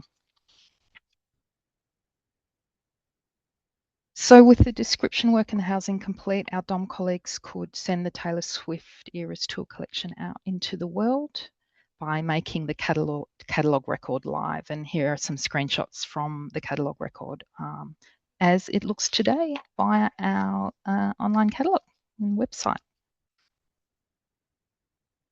So this year, it was also thrilling to see that our exhibitions colleagues had selected some of the Taylor Swift friendship bracelets to be included in an exhibition that's currently showing called Rebel Heart that opened at the library in February. So this material is still on display today. Rebel Heart explores different expressions of love in all its forms, and the Taylor Swift bracelets are presented as contemporary manifestations of modern fandom and the powerful feelings of love that fans feel for their idols, especially Taylor Swift. So this is the material in situ. Next slide, and this is just a close-up, and you can see here an I Heart Trams friendship bracelet, which is some nice bespoke Melbourne themed content that made its way into our Eras Tour Rapid collection. So to finish, in the case of the Taylor Swift Eras Tour, the Rapid collecting was in response to a really unprecedented entertainment phenomenon that represented an important moment in Victorian cultural and social history. At the time, the degree of the attention the tour generated felt really worthy of being preserved in some way, but the ephemeral nature of Taylor Swift's flying visit meant that we did have to act quickly. In terms of scale, this is not a huge collection, it's not a huge amount of material, yet what this small collection has captured, not retrospectively, but in the moment, offers a really evocative gateway into conversations about what the Eras Tour meant to Victoria and Victorians in 2024. And the collection will now be available for generations to come to interrogate and make meaning from into the future. So that's my presentation. Thanks very much, everyone. Thanks so much, Ellen. We don't have time for questions, but if you can have a look in the chat, Ellen, and answer any questions that come through. That was a great presentation. Thank you. And we're going to dive right into the 10-minute talks now. So we're going to have to be quite strict with the timing. I'm not sure we'll have time for questions, but we'll see how we go. Please put the questions in the chat anyway, and our presenters should hopefully be able to answer some of them later. So we'll hand over now to Dom Karen from Georges River, New South Wales, who is going to speak about rehousing and conservation, building skills and safeguarding history. Thank you, Dom. Thank you for that. Just a second. Let's see if I can get this going. There we go. Is that showing for you guys? Yes, it is. Wonderful. Okay, so a little bit of context. In November 2024, Georges River Libraries were granted a community heritage grant from the National Library in order to preserve and rehouse our special collections as identified in our significance assessment and our preservation needs assessment. This was a massive undertaking, and what I'm hoping is that we can tell you all the things that we had to struggle through so that hopefully you can take something home with you. We were also very fortunate. I just want to shout out that Council gave us some additional funding to help cover the cost of archival materials, because as we all know, that stuff is frightfully expensive. Why aren't we? There we go. So, who are we? We're the local studies team at Georges River Council. You have my colleague Hun Lockwood, myself, Dom Caron, a special guest star from our community engagement team, Kathy Bennett, and Anne Coates, who is also part of our community history team. We were later on joined by our team leader, Danica McAuliffe, who joined later into the year. And our training was provided by Tegan Anthus. She is a conservator who specializes in small collections with limited budgets. I cannot recommend her enough if you're in a situation like ours and you want a bit of outside training. So, I'm talking about these collections. What does it all mean? There were 12 collections that were identified in our significance collection as being of notable significance and in need of preservation and rehousing. All of these collections that we have are donated by the public, and they are all relevant to either Georges River Council area history or people from our specific area. So once we identified these 12 collections were identified for us, we then needed to identify what they needed to have, what we needed to do to them in order to preserve them into the future. Taking into account, obviously, our resources, our skill level, and, as always, budget. It was absolute chaos out there. I'm sure a lot of you guys have similar collections. There were just boxes and bags and things that had built up over years. Throw a council amalgamation on top of it and things start to get a little hectic. So we had to step back and figure out what the steps were. Step one was that we contracted Tegan, who I already mentioned, for training sessions. These were 4 days of training that took place over 2 weeks. This training specialized in paper, books, photographs, slides, and glass plate negatives, which comprise the majority of our collection. We then organized a set day every week that was our scheduled work day. Being a library, we have to work around customer service shifts as well as our normal job. And having that regular day not only provided a sense of regularity and consistency in our work, but it allowed us to lean on each other because we were all there together, so we could rely on each other's strengths and cover each other's weaknesses. Ongoing in this project, we had monthly meetups with Tegan, who was just an absolute golden resource. These monthly meetups allowed us to find things that might have been different materials that we weren't quite comfortable working with, or if we came across things that felt a little above our skill level, or even just situations where we couldn't agree, we could simply leave it aside and come back to it with her more experienced hand. Now that we have the skills, we need a space. Hurstville Library has exactly 2 offices with doors that close. We commandeered one of them for 12 months. This office had the ability to control the amount of light coming in as well. And this was an absolute godsend, because between that and a lock on the door, we were able to leave our collection in this space while we weren't working on it, which meant that we weren't having to pack down and pack up every single day that we were working on, and it allowed us, when we had spare time over the week, to be able to come in and out of this space. So being able to have that dedicated space that you can keep clean and keep controlled was absolutely fantastic. So now that we've got the space and the skills, we need to talk about the toys. As I said, our collection is mostly paper, books, photos, and the like. So we mostly made do with ring binders, where we used polypropylene sleeves to save money, forking out the big bucks for Mylar for things that felt particularly significant, blue-gray boxes. I have worked in the collections team at the Powerhouse before, so custom housing was something that I was always very eager to get into. So any excuse to bust out the craft tools. As I said, it was unfortunately very expensive, but thanks to the grant, we were able to sort of cover these costs and do it right, rather than sort of having to do a half measure. Our actual conservation process itself was pretty simple. It's just preventative conservation. None of us are trained conservators. So we begin by cleaning the object. As I said, these are all donations, and some of them hadn't been fully processed, which meant that we had boxes that had been sitting on a shelf for years that had previously been sitting in someone's garage for unknown years. After we cleaned all that off, we had to remove any hazards. So folding out folds in paper, removing staples, fasteners, tape, glue, anything that's going to damage the objects themselves.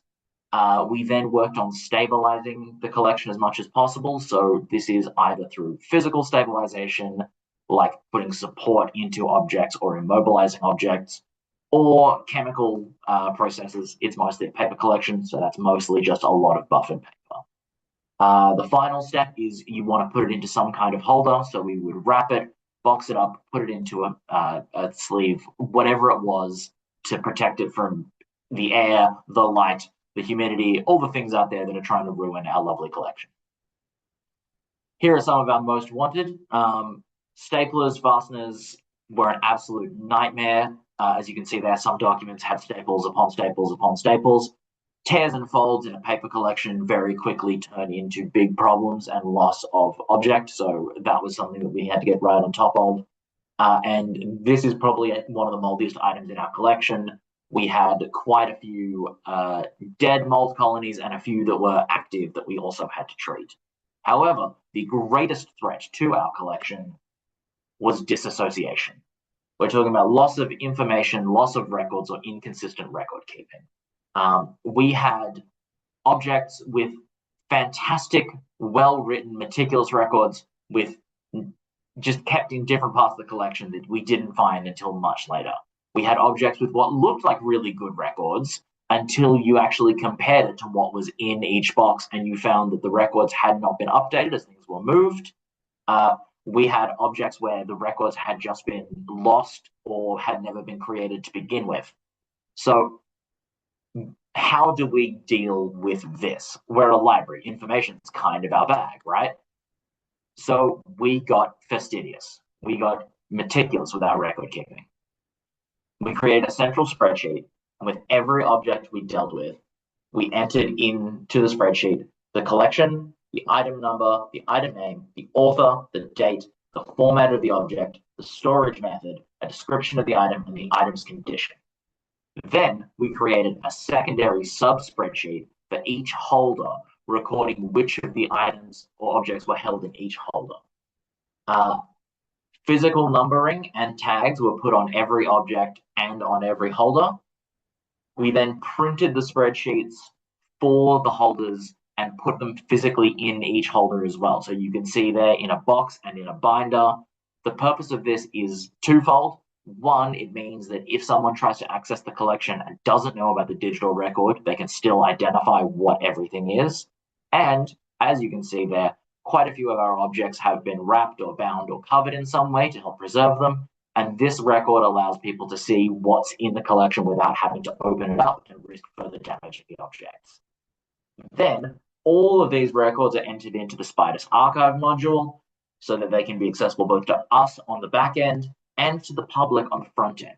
Because there weren't good records for these things, there was no public-facing information, which meant that not only could we not access it, but members of the public who this might have been relevant to were unable to find anything about our collection.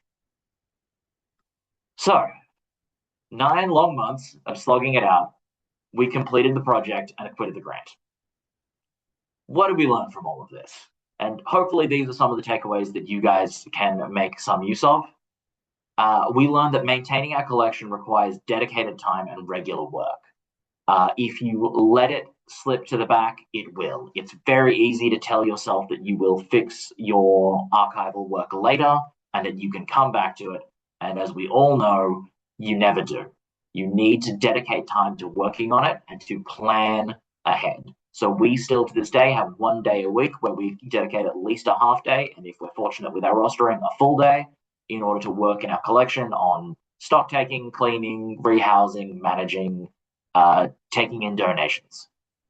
We also found that our digital records, both for ourselves and for the public, needed to be better maintained so that our collections were more accessible. And then finally, the best way to help with these was to make sure that we had well-maintained records and did everything we could to fight disassociation by maintaining thorough and fastidious records. Hopefully that's been interesting to you guys. Thank you for your time. I've been Dom. It sounds like we probably don't have time for any questions, but throw them in the chat and I will answer them, or you can email me at the email below. Thank you so much. That was a really great presentation. Yeah, just pop the questions for Dom in the chat and or email him and they'll get back to you later. So I'm going to throw over to our next presenter, which is Sally O'Connell from sorry, I'm gonna mispronounce this. Let me get my notes up. Sorry. All good. Waimakariri Libraries, New Zealand. Is that correct? That's me. Certainly is. Great. Thank you. I'll pass over to you, Sally. Hello, everyone. I'm Sally from Waimakariri Libraries. I'm a local history and heritage librarian, and I'm just going to get my screen sharing underway.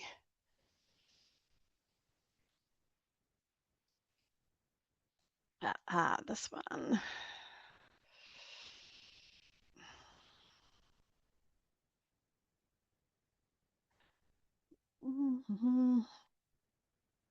Right, I'm hoping in a minute. Can you see my screen? I can see your screen, but your presentation hasn't loaded yet. Okay. How's that looking? No, still just seeing your files. Okay. I'm just going to do that again. I'm sorry.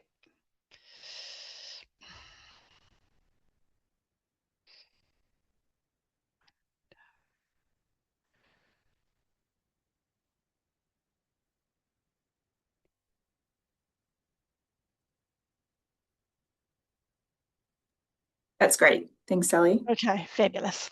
So Waimakariri Libraries has 3 libraries in our network, and the main library is in Rangiora. The Trevor Inch Memorial Library in Rangiora is turning 30 this year.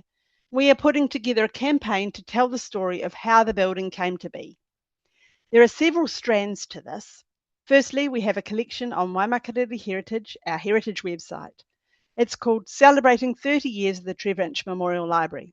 It has photos, oral history recordings, and articles about the library. The second part of the campaign is that we will have an exhibition within the library in November that will commemorate where the library has come from and what might happen next. And the part that is in motion now is that as part of the anniversary celebration, we have put out a call to record stories from our community giving them the opportunity to share their memories of this library. We are working with student interns from the University of Canterbury PACE program on the project. The Professional and Community Engagement program allows students to apply what they are studying within an authentic workplace environment to boost their employability, all whilst earning credits towards their degree. Students have the choice to do a 70 or 140-hour work placement, and time in the workplace needs to fit around an academic portion of the course and their other courses. The students with us are working on aspects of the celebration, from doing formal oral history interviews to creating a marketing campaign to promote the anniversary, depending on their university course majors. Each student is contributing to the project using their skills and academic speciality, and in the process, our team is also learning as we work alongside them. It is quite a commitment from both sides, but a very enriching experience. There has been a long history of libraries in Waimakariri, and the Rangiora Library has had several iterations. This is the council chamber, which was opened in 1906. The Rangiora Public Library moved into this building shown here in 1966, when the council offices and chamber moved into the town hall. It didn't take long before there were reports of the library space being too small, but a rebuild took a long time to achieve, as a number of locations were investigated. By 1975, the librarian was writing to the council stating that the library is old and not designed for library use. Our shelves are taxed with very little display space, and there is an inadequate workspace. I'm sure this is a very familiar tale for many libraries. Between 1977 and 1992, 10 sites in central Rangiora were considered and then rejected for a variety of reasons. Some of the sites were proposed by businesses looking to move within the town. In one case, a very entrepreneurial real estate agent wrote and offered to sell their land to the council as a possible site. In the late 1980s, Trevor Inch, who was mayor at the time and a staunch campaigner for a new library, was a driving force for the new space. That's why the library was named after him. He was the first elected mayor of the new district of Waimakariri following local government amalgamation in 1989. He resigned in 1995 because of ill health and died shortly after that. The building is a fitting tribute to his hard work and dedication to the community well-being. On the day we opened in 1996, people commented on how large the space was. It did feel vast compared to the previous library. As the district has continued to grow, the library team is once more planning an expansion. This building shown here was constructed around the existing library, and the original council chamber is a well-used gallery and performance space. At the design stage, the architects gave consideration to the way the new library flows on from the old one. There is a continuation of materials and colours that ties the old and the new buildings together. This style of sympathetic building is now quite prevalent in New Zealand libraries as they are remodelled. The project to record stories is called 30 Years, 30 Stories, and we are using a variety of technologies to record our community's stories and memories of life in this building over the last 30 years. There are 3 ways we are doing this. Firstly, the old school phone, otherwise known as an audio guest book, which I'll explain more about shortly. If people prefer to speak to someone, we'll record their story on a handheld device, or they can record their own stories at home and share the recording via email. The third option is by using a web app developed in New Zealand called Waka o Te Tupuna, created to provide a way for people to record the stories of their family's knowledge holders. This is a very simple to use tool that uses Google Drive as the basic technology. People log in with their Google account, add a few details, and then they're ready to record using their phone or laptop. The recording and a summary transcript are automatically uploaded to Google Drive, and so the recording is easily shared. Here is the audio guest book, which is set up in the library. For 3 weeks, we're encouraging our community to come in and share their stories via the audio guest book. This device is more commonly used at weddings to record messages for the happy couple. Our current intern is working alongside our comms team to promote the idea to our community, and this has worked really well. Community members have been coming in and saying they've seen a post calling for stories and want to take part. A short video demonstrating what is involved here has been generated, and it has also brought in the most direct responses. We also had an article written and published in a local newspaper, and that generated interest too, as it has had a photo of someone using the phone and telling their story. During the day, there have been a number of serendipitous recordings as people have passed by and seen the display. They're also invited to write their story down and post it in the box if they prefer. And they can draw their memory too. When they lift the handset, a voice greets them, asks for their name and contact number, and asks that they tell their story. Once the story is complete, they simply hang up and the recording is saved. We were able to record this greeting and customize it to our project. Each night, the phone is charged via USB and the recordings are then saved.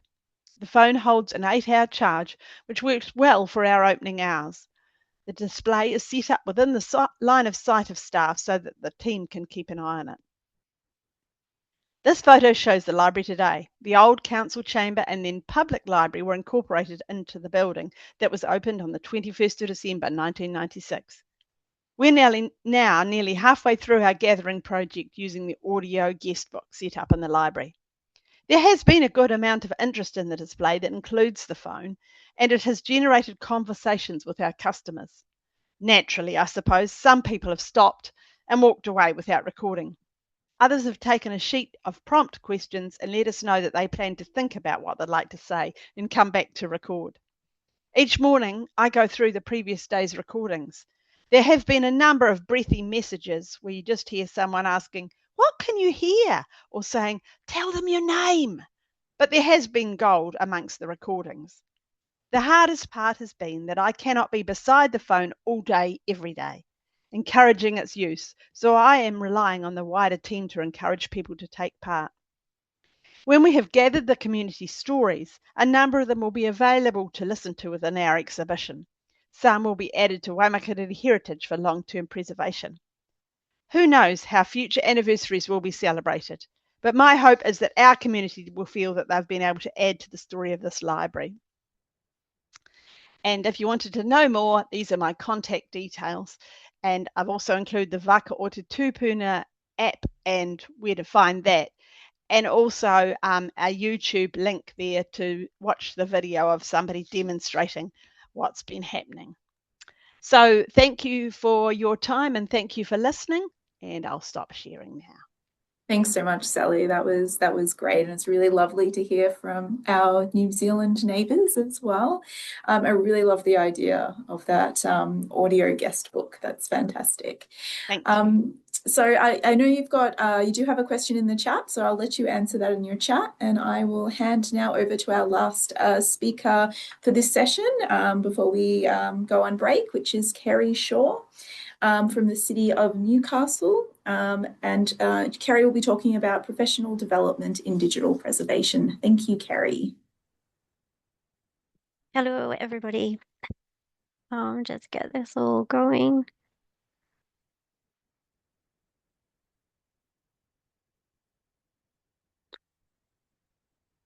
Okay, ooh, back one. So, I'm coming to you today from the lands of the Awabakal people here in Newcastle on the east coast of Australia. And I'm going to talk to you today about a professional development grant that I was lucky enough to receive, which enabled me to attend the World Digital Preservation Conference in New Zealand late last year, just to raise awareness of the fact that these things are out there. So what is IPRES? It's the World Digital Preservation Conference, and it only comes around, it is annual. I'm not getting my notes. But it doesn't exactly visit our neighborhood very often. So it's very, very global north centric. So it hadn't been in the Southern Hemisphere since 2014, and it's not coming back anytime soon. So when it was announced that it was going to be in New Zealand, which is relatively close, I figured that I should try my utmost to get there because it could be the only time I will get there. But where do you get money in the current climate to go to an international conference, let alone an international conference for digital preservation, which most people in libraries kind of go, yeah, what? What is that? What are you doing? They don't really know much about it, and that includes managers and IT, HR, and the learning people. So I came up with a couple of theories on how I would get there. So the first one was to try a grant through the Gordon Darling Foundation. They do 2 grants. One is for domestic travel and one is for international travel. And you can go to their website and have a look at the requisites for that one. I also tried with the local council, my employer, and said that I would pay for flights or accommodation if they would pay for other bits of the conference, just to kind of go 50-50 with it to see if I could, come up with some arrangement there. I also then applied for a second grant with the New South Wales government. Perhaps your local state government has a similar thing, and it was for a professional development grant through Creative Communities. You can see there the amounts that I was allowed to apply for.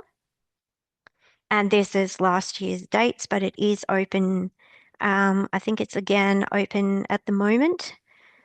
But when you do apply for it, make sure it's a good one, because you're only ever allowed to apply for one. So just keep that in mind. So I had applied for 2 grants and I had asked the learning and development team for some help to get to the conference. Unfortunately, I was unsuccessful in the Darling grant, but I was successful for the professional development grant from Create New South Wales. So I was very, very excited that I was off to New Zealand to a conference in Wellington for a week. Very excited. And here we are at the conference. It's at the New Zealand National Library. And then I presented on a panel and solo, and they had to get me a step because I'm only 5 foot tall and they literally could not see me over the lectern. It's very embarrassing. That's without the step. So you can see why they got me the step and the panel that we were on. So yes, they paid for me to go to New Zealand. That was fantastic. But, you don't get money for nothing these days or any days.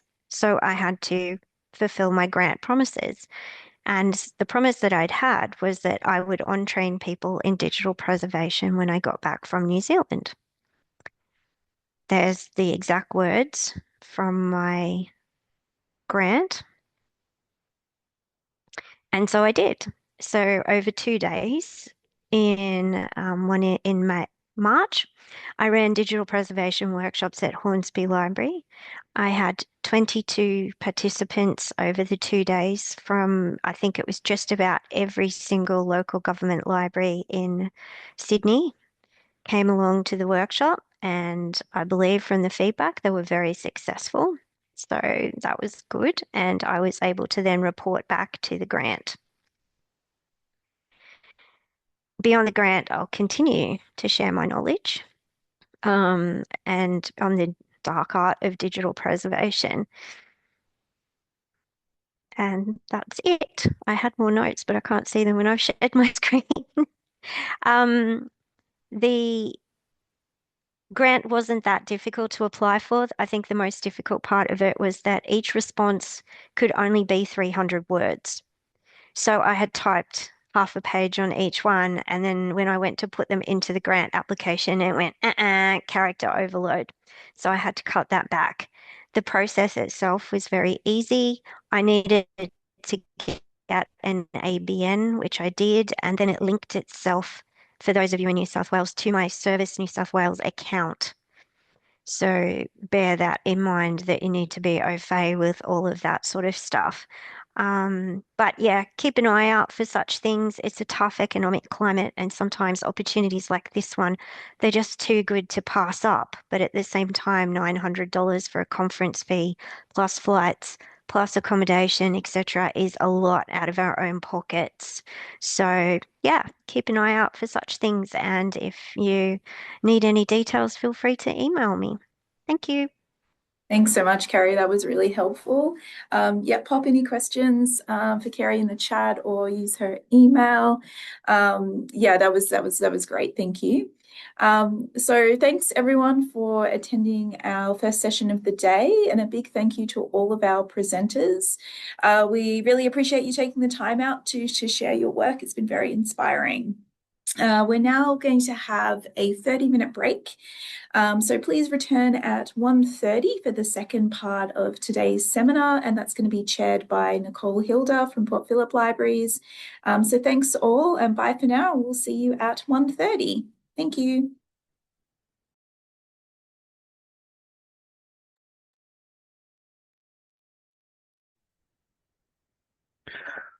Welcome back, everyone, to the second session of day one of the Wider Local Studies Seminar 2026. My name's Nicole Hilda. I'm here in Naarm, Melbourne, on beautiful Kulin Nation country. For this second and last session of day one of the seminar, we have 2 guest speakers and 4 lightning talks, and that will bring us up to about 3:20 Eastern Standard Time. So our first speaker is Professor Alastair Thompson, who will be sharing with us the recently launched Community Oral History Online Guide. Alastair is a world-leading oral historian and emeritus professor at Monash University. He's the author of oral history books on war, migration, and family life. And for fellow Victorians, he runs the monthly Oral History Victoria Ask Our Drop-In, amongst many other things. So thanks for joining us today, Alastair. We're really thrilled to have you. Thanks, Nicole, and thanks for the invitation to join you. I'm not sure what the collective noun for librarians is, but I reckon wonderful probably captures it.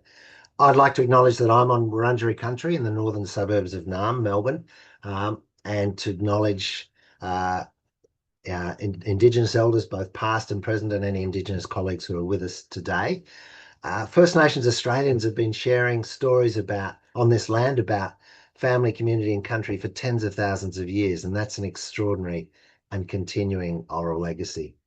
What I want to do this afternoon is briefly introduce 2 resources that have been created by Oral History Victoria and Oral History Australia in partnership with various other organisations, which aim to assist oral historians around the country and particularly aim to ensure the long-term preservation and access to invaluable oral history records. And I guess the problem is one that you may be familiar with, is that there are tens of thousands of recordings, oral history recordings out there that are at risk.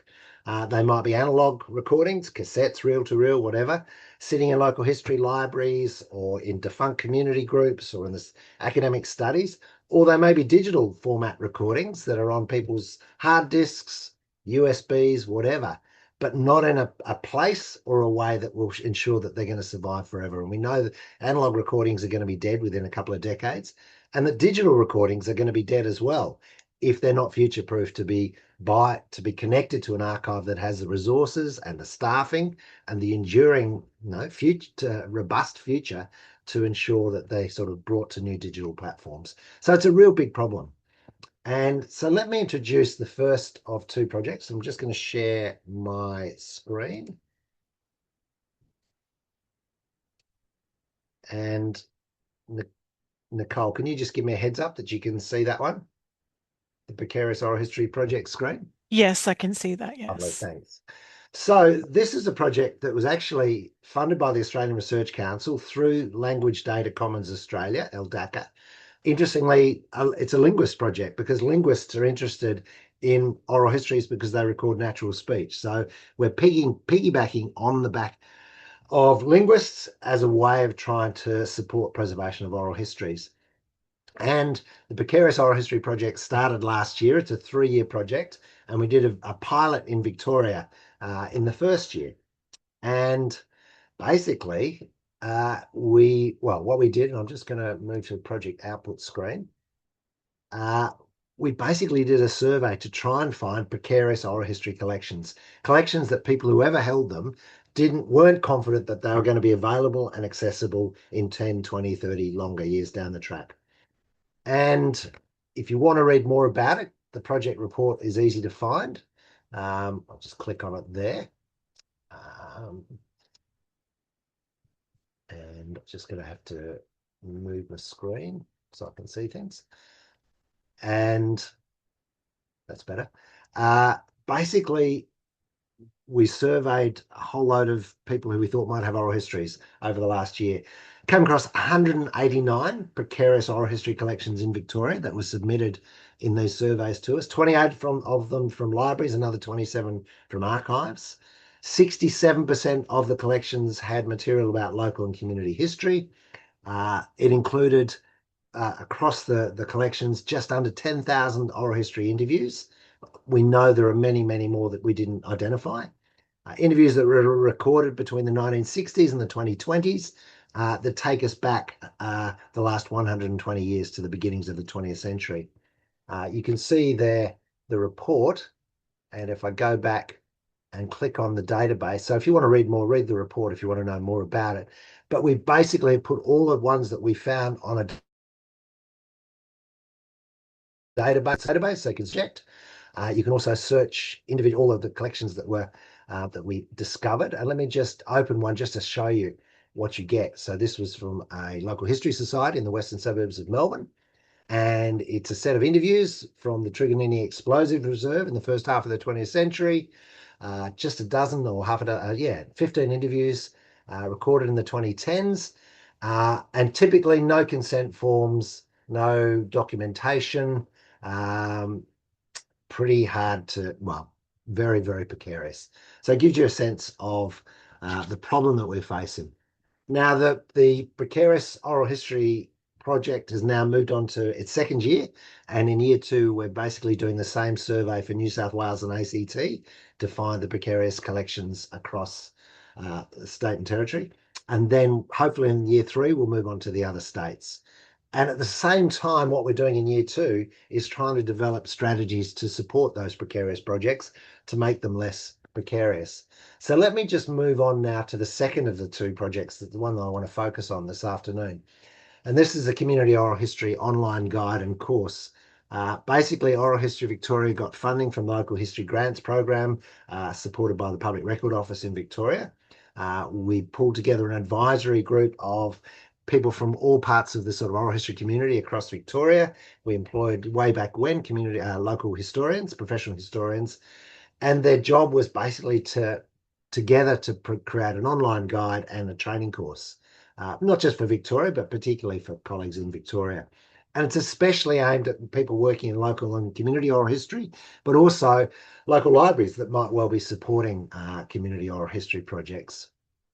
And basically, it's been up and running for a couple of months now, and there are 6 modules. And I know from colleagues who've come to the Ask Al Thompson advice session that people are beginning to use it and finding it really useful.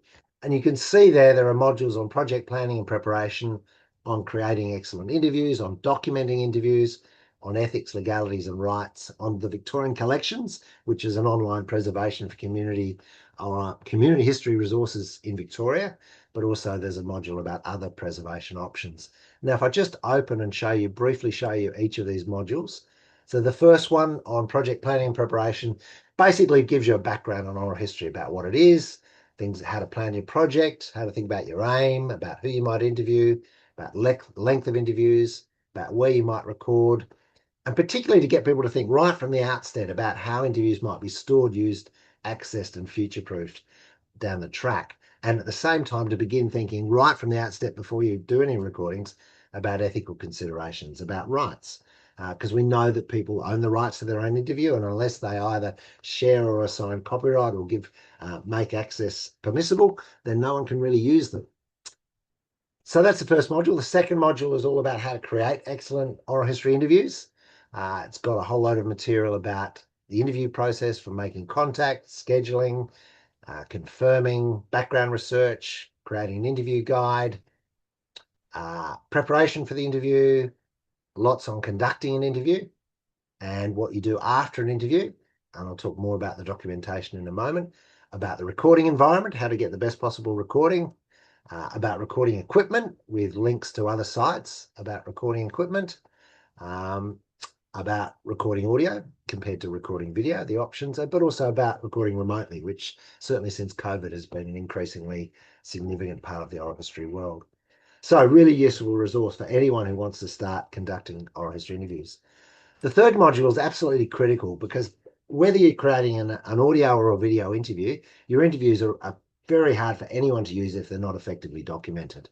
And so this is and you'll see for the example I showed from Altona before, there was no documentation to go with those interviews. So presumably you've got 15 interviews, which are audio interviews, and you just have to listen to all of them to find out what they're about, which is really, no one's going to use them unless you've got good documentation. So basically this module of the guide talks about electronic file management, assuming that you're creating digital files now.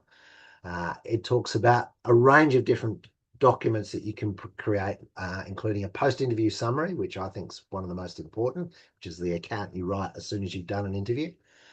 There's an example of one there.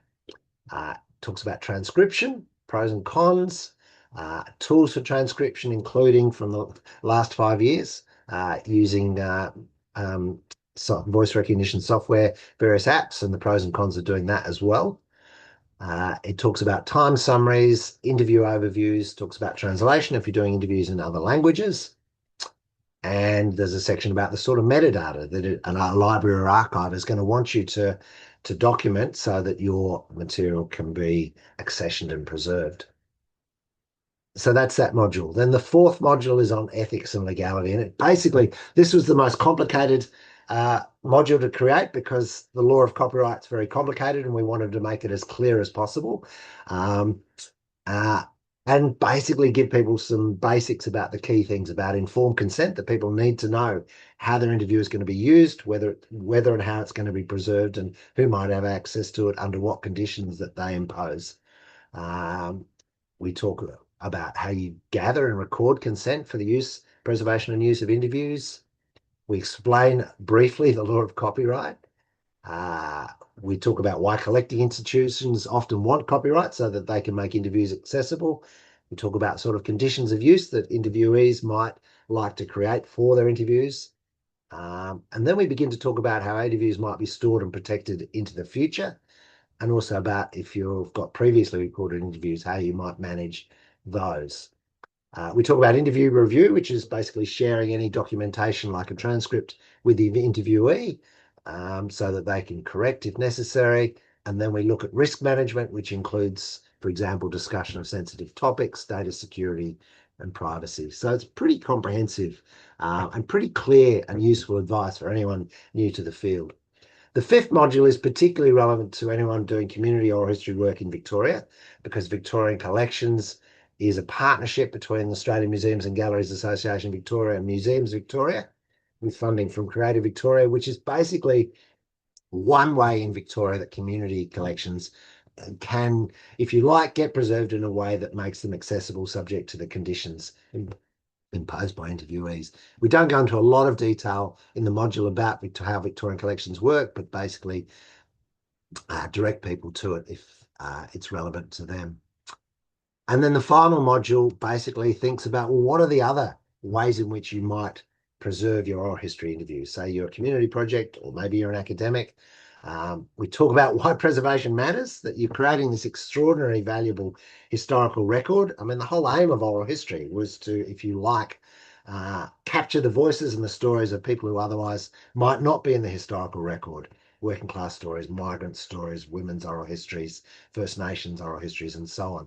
And we know that there are tens of thousands of interviews out there that are not going to survive. And that's going to be a tragic loss for future historians and for Australian society if they're not preserved. So we talk about why preservation matters. We talk about how you might self-manage the preservation of your own oral history collection, but also the limits of that, because if you're a community group, or indeed you're an academic, and if you're looking after it yourself, how are you going to keep it alive 100 years down the track? And that then involves probably partnering up with an institution that has the resources to do that. And we talk about basically these are all the things about if you're managing your own collection, naming and so on. And then we get on to what for me is key if you're a community organisation creating interviews is about how you might preserve your oral history collection in established archives or collecting institutes. And what to think about to do that, who you might contact, the sort of issues you need to consider. And then we do a list of some of the, major archives around the country and archives and libraries that we reckon that, 100, 200 years down the track, it's reasonably likely if they've got oral history collections that they're going to be able to future-proof them as digital formats change. And they're also going to have the personnel and the resources to maintain the access conditions that have been posed by interviewees. So all I wanted to do really was introduce that to you.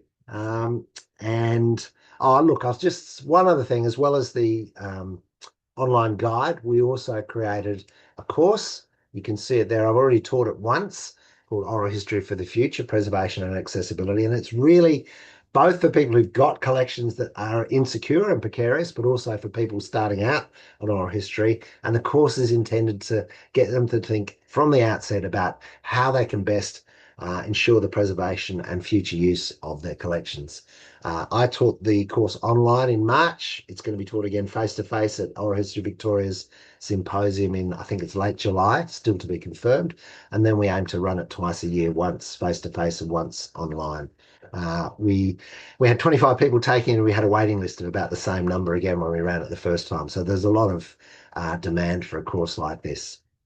So, but I'll just go back to the online guide page for a moment, but then I thought I'd finish now in case anyone's got any questions that they'd like to, or comments about any of that. And I might stop the share so that we can see each other more easily.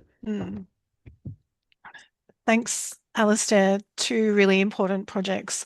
I've definitely found the templates on the online guide really useful. As you mentioned, it's something that I think most of us would have in our collections in public libraries. We have maybe some cassette tapes with oral histories, and we have no documentation of how they came to be in our collection and under what conditions we can make them available. Does anyone have any questions for Alistair?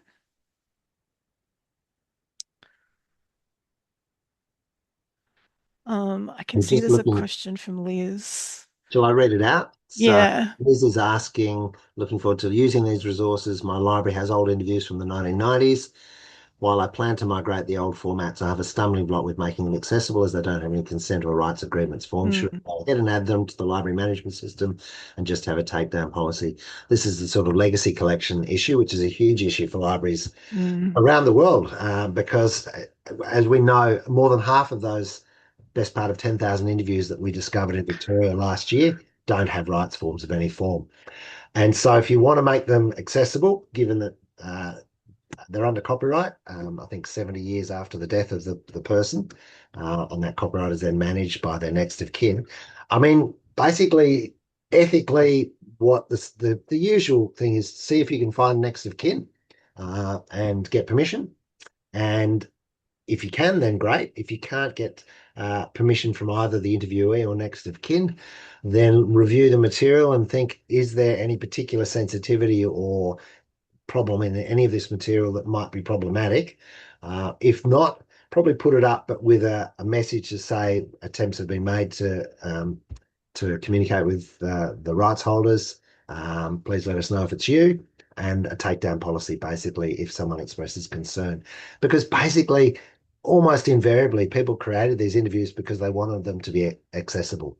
So even though legally it potentially breach of copyright, if you have a takedown policy, I don't think anyone's going to complain about that. So that's my sort of practical suggestion, but it's a case by case depending on the nature of the information. If you've got really sensitive information, then you want to look at it carefully and possibly talk to lawyers if necessary.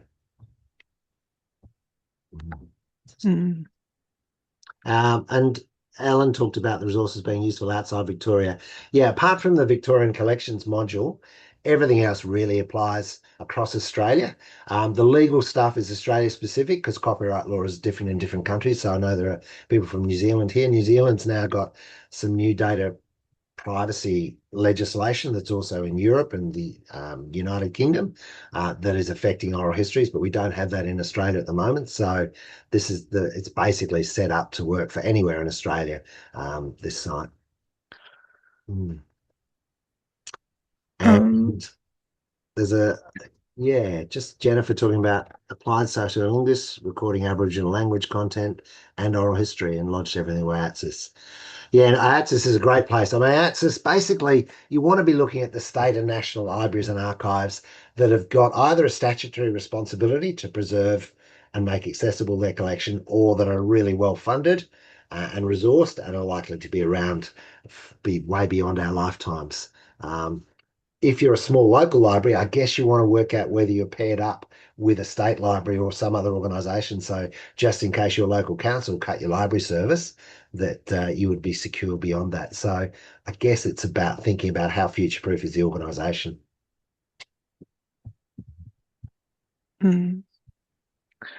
Last year, we also had a speaker from the State Library of New South Wales, and she did talk through some strategies for making legacy collections available. So it would be worth checking the YouTube on that.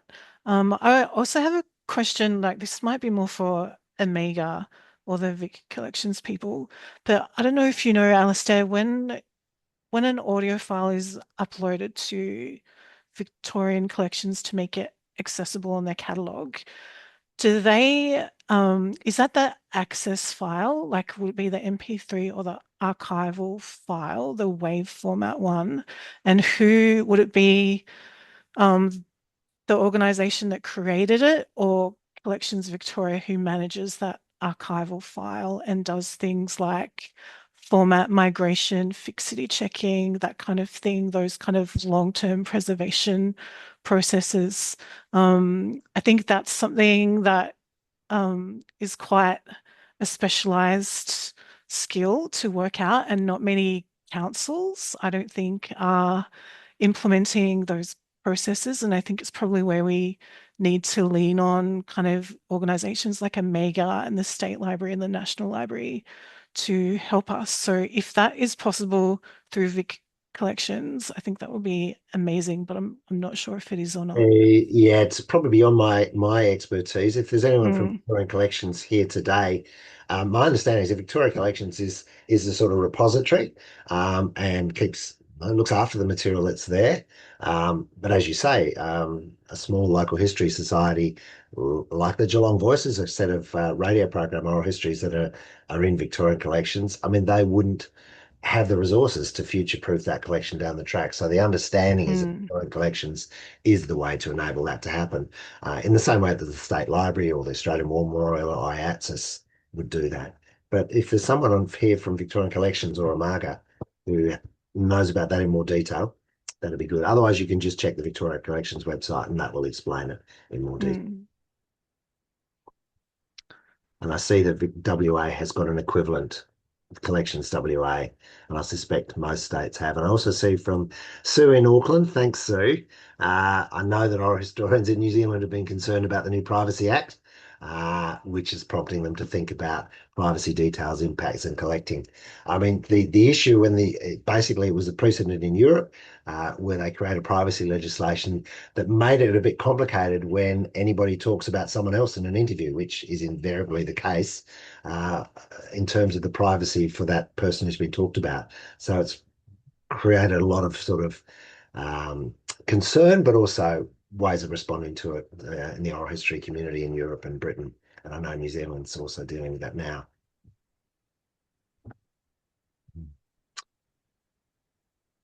And there's some really nice links in the chat from various people if you want to, any of you want to follow it up, including great stuff about linguists. It is, we were fascinated. I mean, I've been trying to get funding for the Precarious Oral History Project for years, really hard.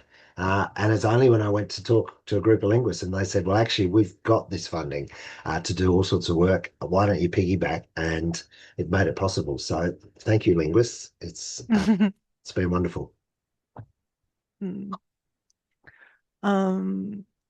Yeah, and I just wanted to acknowledge as well, I think the first comment from Adam Mitchell, who wrote a really nice comment. Hi, Alistair, your book Anzac Memories was a significant influence on my master's in history, and it's great to hear from you yourself and not just words on a page.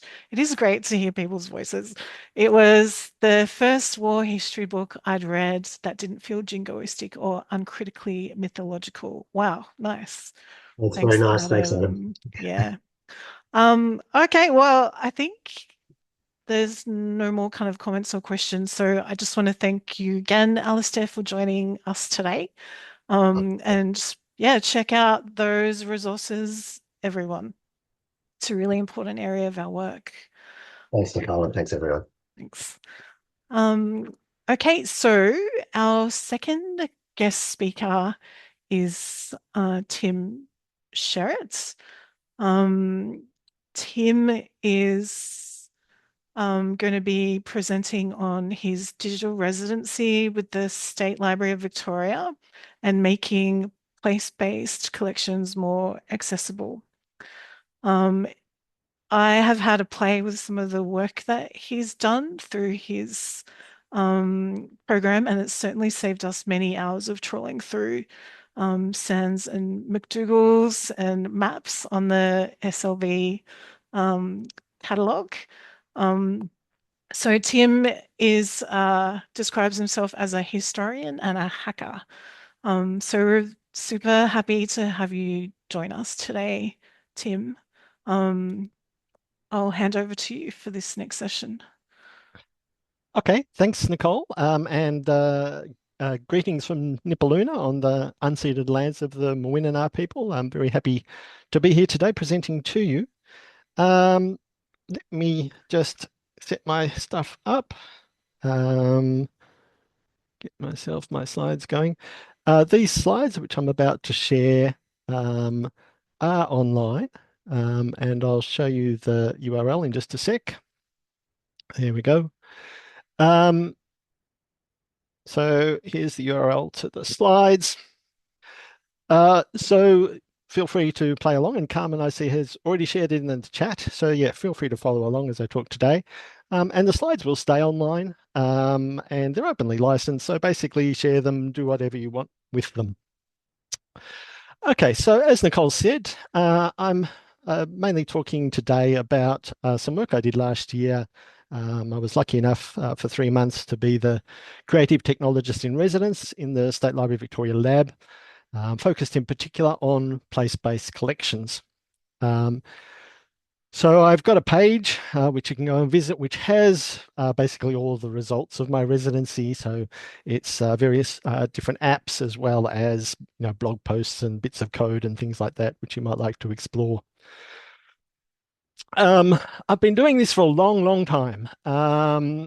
So if you're interested in seeing the results of 30 years now of mucking around in GLAM collections, you can head along to raglabs.com. So early on in my residency, one of the librarians described what's probably a pretty common scenario, in that people come into the library and they say something like, what can you tell me about my house or my street or my suburb? And that sort of became the framing challenge for my residency, trying to think of ways that I could sort of marshal digital collections to attempt to answer those sorts of questions. And the library staff introduced me to a number of collections, which they were hoping that I might be able to do something with. And I'll be talking about these as I go along in terms of what I've done to them or done with them. As you'll see as I go along, the work sort of broke down into two parts. One was sort of organizing or enriching the existing metadata around these collections to enable spatial queries.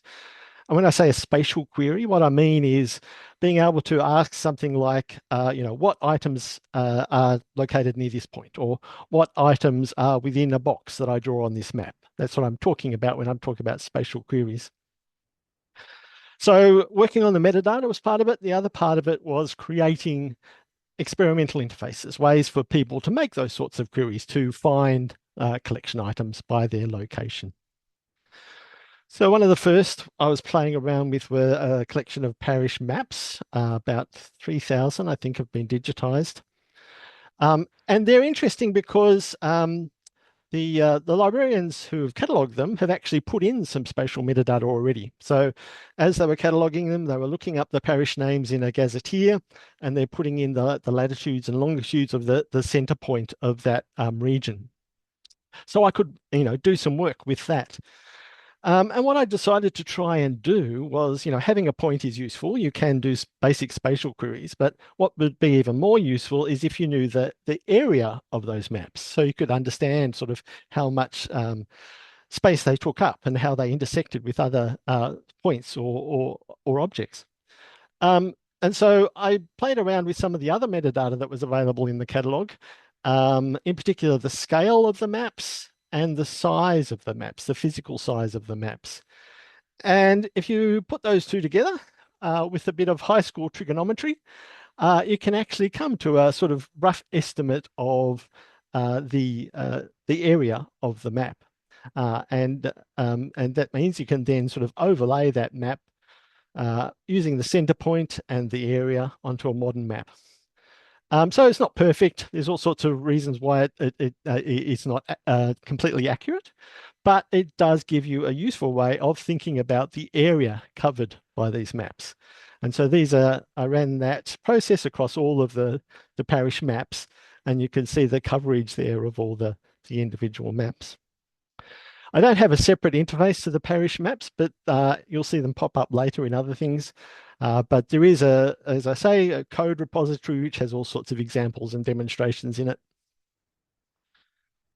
The Committee for Urban Action collection, it's an amazing collection of photographs created in the 1970s. About 20,000 have been digitized, basically taken by a community activist group who were concerned about the destruction of streetscapes. Covers both areas of Melbourne and also regional centres. And as you can see here, basically they went to a street and they walked along the street taking photos of all the houses in the street. So this collection doesn't have spatial metadata like the parish maps does, but it does have pretty standard structured titles. Something like this. So where you see you have the street name, you have the suburb, and then you have the two intersecting streets. So what we're talking about is a road segment of Alexandra Parade between Brunswick Street and Fitzroy Street. And that structure enabled me to pull in some spatial metadata. What I did was I went to OpenStreetMap, which is, a fabulous community developed resource. And I queried OpenStreetMap for the intersections. So where those roads crossed. Once I had the intersections, the locations of the intersections, I could then find the road between the intersections. So that gave me spatial information about that segment of road that those photos were associated with. Of course, it wasn't quite that simple, and it took lots of goes to get it working, lots of trial and error to get things actually producing something reasonable. And there are still problems. Some of the titles weren't quite as standard. Roads, of course, sometimes change their names, or they actually change their routes. And some of them turn into parks, I discovered. And we also have these sort of wonderful things like this road in Clunes, which manages to change its name 4 times within the space of a few hundred meters. So these were the fun things I had to deal with, and I haven't quite solved all those, but I have ended up associating over 18,000 photos with about 1,700 sections of road.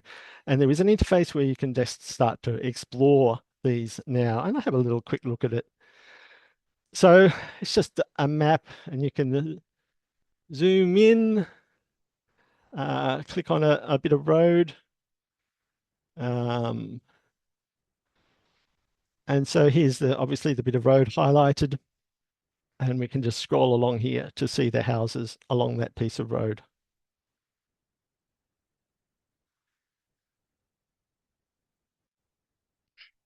Okay, Nicole mentioned Sands and McDougall's.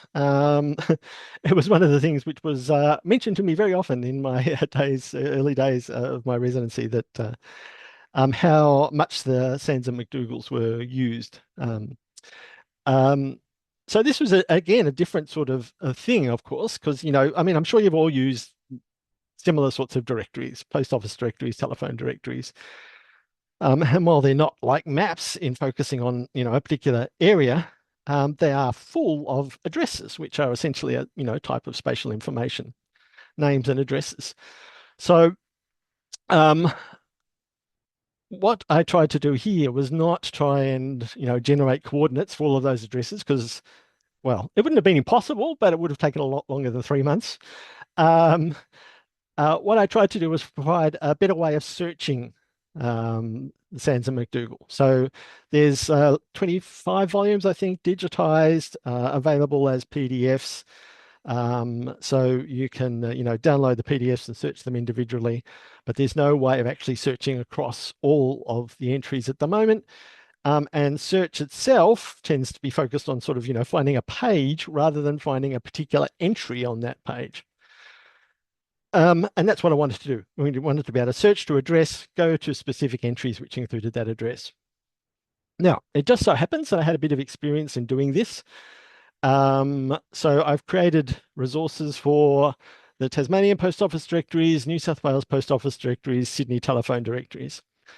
All similar but slightly different. The New South Wales and Sydney ones are in Trove.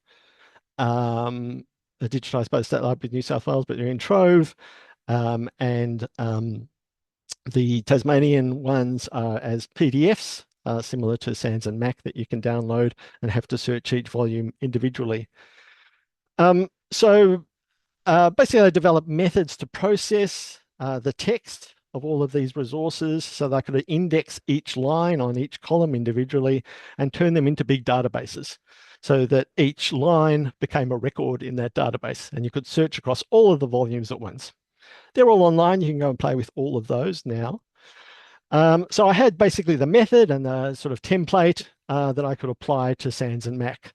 Sands and Mac, again, is slightly different. It does have the PDFs to download, but I also discovered that I can access the Alto files, which is like the raw OCR data. And that was really, really useful. So I made use of that raw OCR data in finding and indexing the text. So you can go and search across those 25 volumes, just type in a name or a street name or whatever. And in this case, I've typed in my own name, of course, and I found in the 1955 volume, my dad, who was in the process of building his first house in Cromer Road, Beaumaris. Okay, newspapers. Now, you may have come across this resource at some time. This is a thing I developed back in 2014, which shows the places that digitized newspapers in Trove were published or distributed. So I've been maintaining that since then. It's been updated a few times. It needs an update at the moment. I've just got to try and figure out how I can do that without access to the API. But again, one of those conversations with the librarians I had when I got to the State Library of Victoria was how could that be expanded to include non-digitized newspaper titles? And they pointed me to a field they'd been populating in the records, a place newspaper published field. And so what I was able to do was able to harvest out all of the details from all the newspapers, Victorian newspapers that had that field populated. I got the name of the place. I linked it to a gazetteer to get the coordinates of the place. And so then I could, you know, put a lot more detail on that map of newspapers. So that's the original 2014 one for Victoria. And this is what I've got now. I've got thousands more entries. And there is a interface, which you can use to explore those newspapers. Basically, you just click on a spot anywhere on that map. It'll show you the places nearby which have newspapers. The size of the circle indicates how many newspapers, and they're listed by the distance away from the point on the side there. So you can basically just click around and find newspapers that are near any particular point.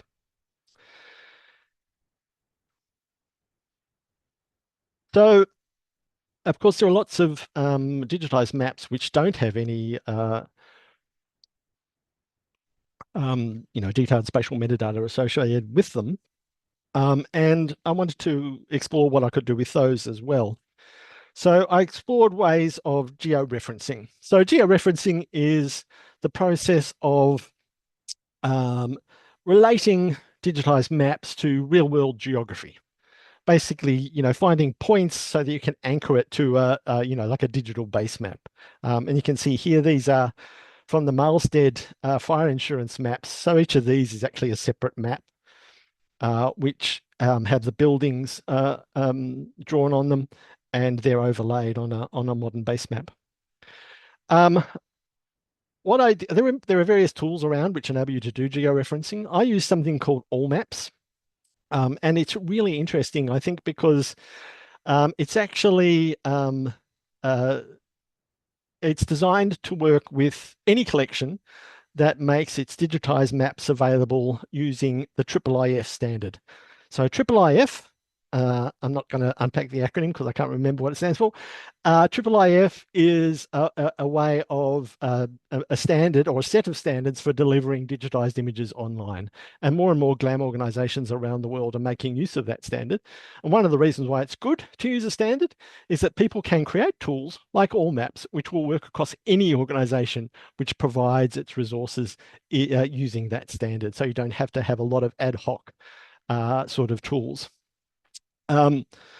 So we had the digitized maps, which were available via IIIF from the State Library, and we had AllMaps, which was the tool which could use those IIIF resources to georeference them. What I had to figure out was a way of connecting them up. And I created what's called a user script, which is a little bit of JavaScript, which runs in your browser. And in this case, what that JavaScript does is it checks with AllMaps to see, it runs on a page of the digitized image viewer in the library catalog. And when you load that page, it checks to see whether that particular map has been georeferenced. If it does, then it inserts a little preview like this at the bottom of the page to show the results of the georeferencing. If it hasn't already been georeferenced, then it just includes a link so that you can go and georeference them.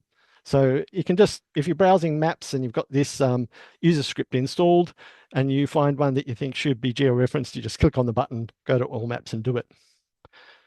But how do you georeference things? Okay, so I've created, as part of the residency, I created a whole lot of documentation around doing this, installing the user script, doing the georeferencing itself. So there's a page there that has all of that information.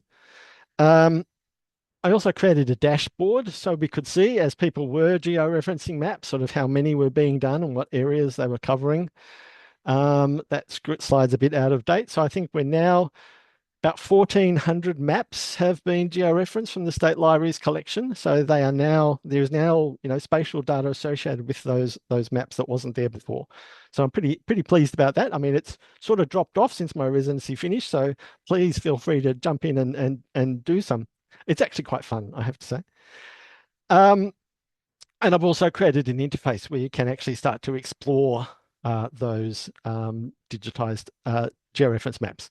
So again, you just click on a spot, you get a list of georeference maps nearby, you click on the map and it's overlaid on that map. You can adjust their order and their opacity, and so you can create nice little patchworks like this, which is a little patchwork version of Wilson's Prom. Okay, so getting back to that original question of, somebody comes in and asks, what can you tell me about my house?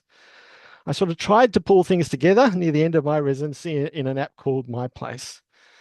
So basically you type in an address and it brings you back a collection of materials from all those different sources.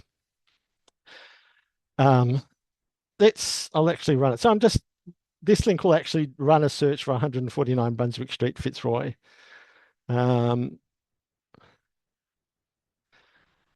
as you see, it's sort of arranged into layers. The first layer being my house. And what we've got here are Sands and McDougall entries for that specific address, 149 Brunswick Street, Fitzroy. And that image, you probably can't see it, but that image actually has the bit sliced out from Sands and McDougall with that address and the sort of text underneath. And you can see more if you want. So you can actually see who's lived at that address from 1875, 1880, 1895, another one in 1895, 1900. So you can go through over time and see how that's changed.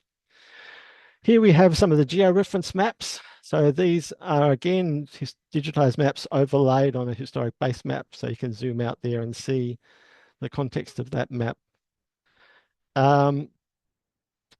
More georeference maps, only the first 6 are overlaid in that way because of just a browser limitation. We see parish maps, and then we sort of go the next level out. From my home, we go to my street, and we see some of the Committee for Urban Action photos from that road segment. That bit where 149 Brunswick Street is, that section of Brunswick Street. It will show you the images from that section of Brunswick Street. Zooming out again, we get some information about my suburb, which includes some photos. And also this is where we start to get some newspapers showing up, newspapers published in Fitzroy region. Keep zooming out, we go to nearby. So instead of being within specific boundaries, we're just looking at the distance away. Committee for Urban Action photos for other sections of Brunswick Street, more georeference maps, more parish maps, more newspapers. So you can see, you can actually, as you go down the page, you sort of move further away from your initial starting point. Okay, so there are lots of problems with it, of course. You know, street numbering changes, you know, all that sort of thing. So, you know, but I think, you know, it's a pretty sort of useful for beginning to start to think about how we might deploy these sorts of resources for to try and answer those sorts of questions. So this is constructed because I put all that metadata that I created into a spatial database, which is probably not very exciting, but it's there. And I just wanted to flash this up at the end. So I've just created a new site to sort of bring various of my databases together, trying to keep them out of the clutches of AI scraper bots who are killing my cloud hosting bills. And so that has all the post office directories, but it also has this one, which I just wanted to highlight in closing, the GLAM name index search, which is not specifically spatial related. It's really about names, but it could be useful to you. So it brings together 293 open data sets from 10 different organizations around the country, and you can search across all of them at once. So it can be quite a nice, useful shortcut. So I will finish there.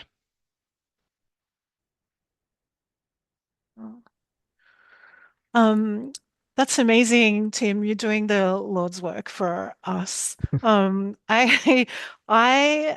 a very important place in my heart for the CUA, the Urban Action Group that took all those photos in the 1970s, the Google Street View of the 70s, it's sometimes called.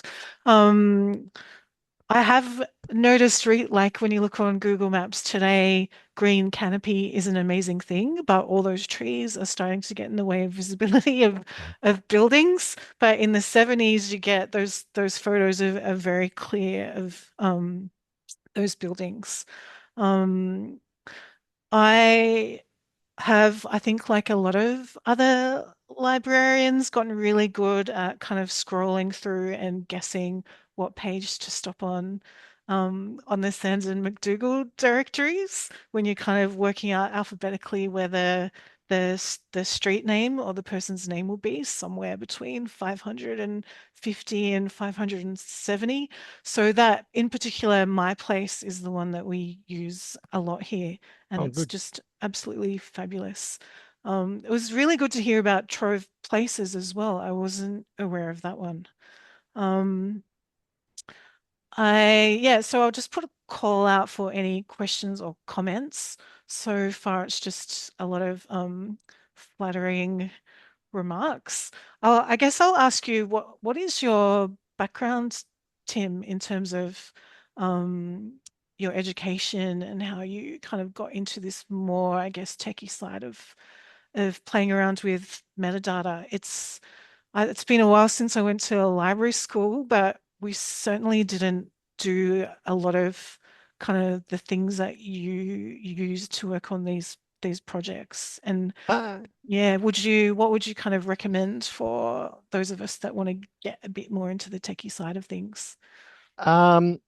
Yeah, well, I mean, I always say that I'm a historian because that's, how I approach questions and that's how I think about the world.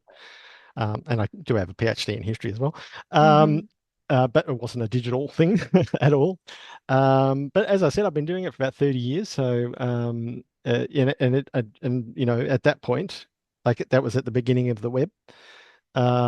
We were just teaching ourselves, of course, creating resources and exploring and the possibilities. And really that's just continued. So, I mean, from my point of view, I just sort of, pick things up as I've needed to pick them up and teach myself. I do have, there is on my, there's a thing called the GLAM Workbench, which I developed. And you'll see if you go to either or any of these to my site, you'll see a link to the GLAM Workbench, where I tried to sort of document various methods for working with GLAM collections. So that's one point where you can start. It's getting a bit harder these days. Some of the data sources are becoming less available. But that the whole point of developing the GLAM Workbench was to try and help people develop skills and understand the possibilities of working with collection data. But obviously we're also at a time of great change in terms of the impact of AI on these sorts of things.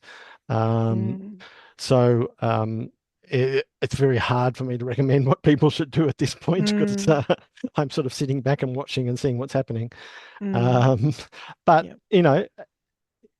Besides the sort of more practical things, it is fun, I think, to actually see how you can manipulate collection data in various forms. And there are, all those open data sets, which there's pointers to those in the GLAM Workbench, which you can start to play around with. There's one other things I did when I was at the State Library was that we had a Hacking the Library workshop where we were working with user scripts. I mentioned user scripts in terms of the georeferencing. But they're fun little ways, fun little bits of code that you can create to change the way that websites look or behave. So I got some of the librarians there, most of whom didn't have sort of coding skills, to modify some user scripts, and we created a little user script which actually added a menu item to the State Library's homepage that they could store their favorite items.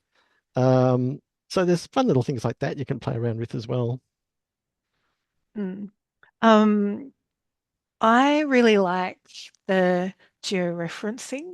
I think one of the aspects that I really like about it is being able to have that kind of overview of an area and then look at a historical map and work out what the original kind of layout of the land was, particularly around trying to find out what the original kind of water bodies or where the creeks were and what's happened to them through the process of kind of settlement and colonization. It's a really fun thing to do in primary schools as well when you're talking about history. It's a very tangible way to explore changes to where people live. And as I said, it is actually fun to have a go at doing the georeferencing. Basically, you just have an interface where you have the digitized image on one side and a map on the other side, and you look at points on both, which you can align. And often they will be like streets, corners, or something like that, or obvious boundaries.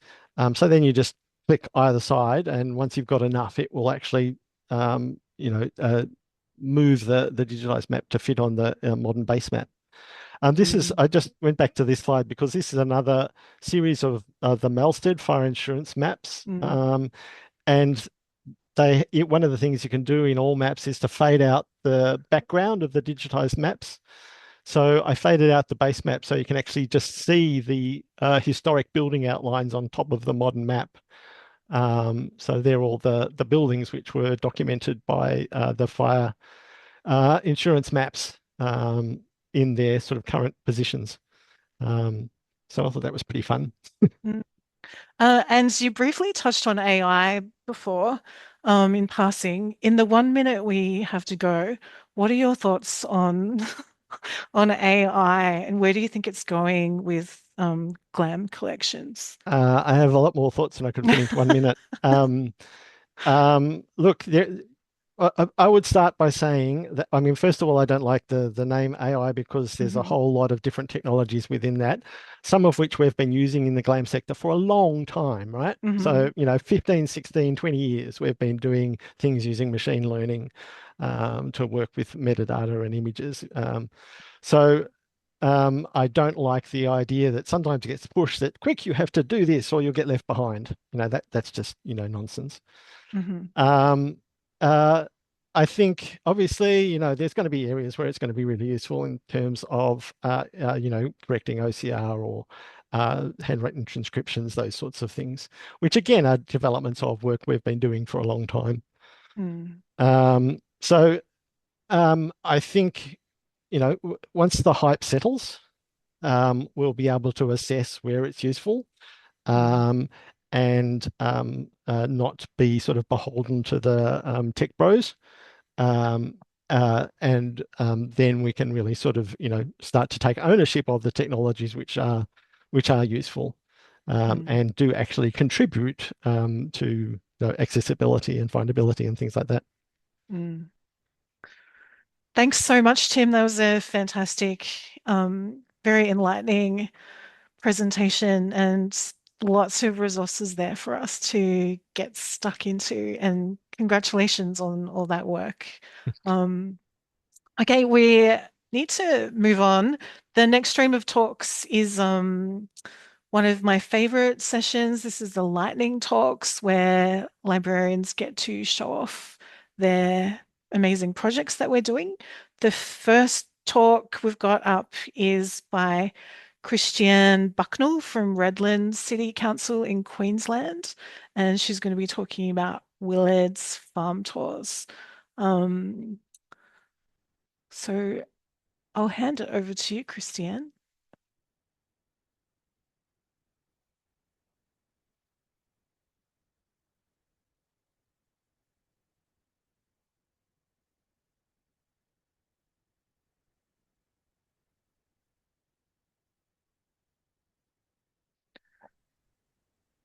And I'm not sure if you're on mute or if you've started talking yet, but we can't hear anything.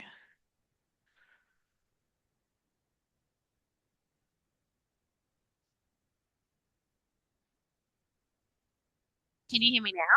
Yes, yes. Hello. Okay. Hi, everyone. My name is Christiane Bucknell. Hello from Quandamooka Land in the Redland City Council in Queensland. So I'd like to specifically acknowledge the Gurunpul people of the Yuggera language group and the other tribes who lived along Tingalpa Creek on the land that we now call Willard's Farm, which I'm referencing today. So I'm the local history advisor here for the Redland City Council, and Willard's Farm is a heritage listed property and the oldest surviving farmhouse and dairy closest to the Brisbane CBD. The land itself is significant to our First Nations people, South Sea Islander groups, and European settler history, and there's evidence of all of those communities converging on this community site. And yet, it's also a place that courts a fair bit of controversy, as you can read there from some of the comments. So the connection to the Brisbane Olympics, it's a future site of our whitewater rafting venue. So this site itself sits on a larger precinct that we're going to be using for the Olympics. Plus the $9 million spent on conserving the site has been unpopular with some who don't see the value in the property that we've preserved, and they're vocal in their criticism. So what we have arrived at in time is a guided tour of the grounds and a seated presentation that has exceeded the public expectations.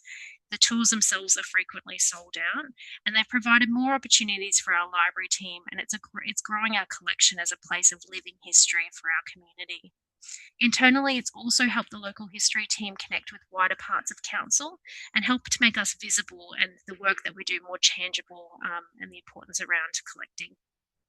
Whilst we do acknowledge the political challenges of this kind of project, and there are quite a few, we'd like to focus on the ways in which this opportunity has helped to grow our collection and deepen our connection with new and significant community groups. That's possibly, mainly the most exciting thing that's coming out of that for me is these connections that we're developing.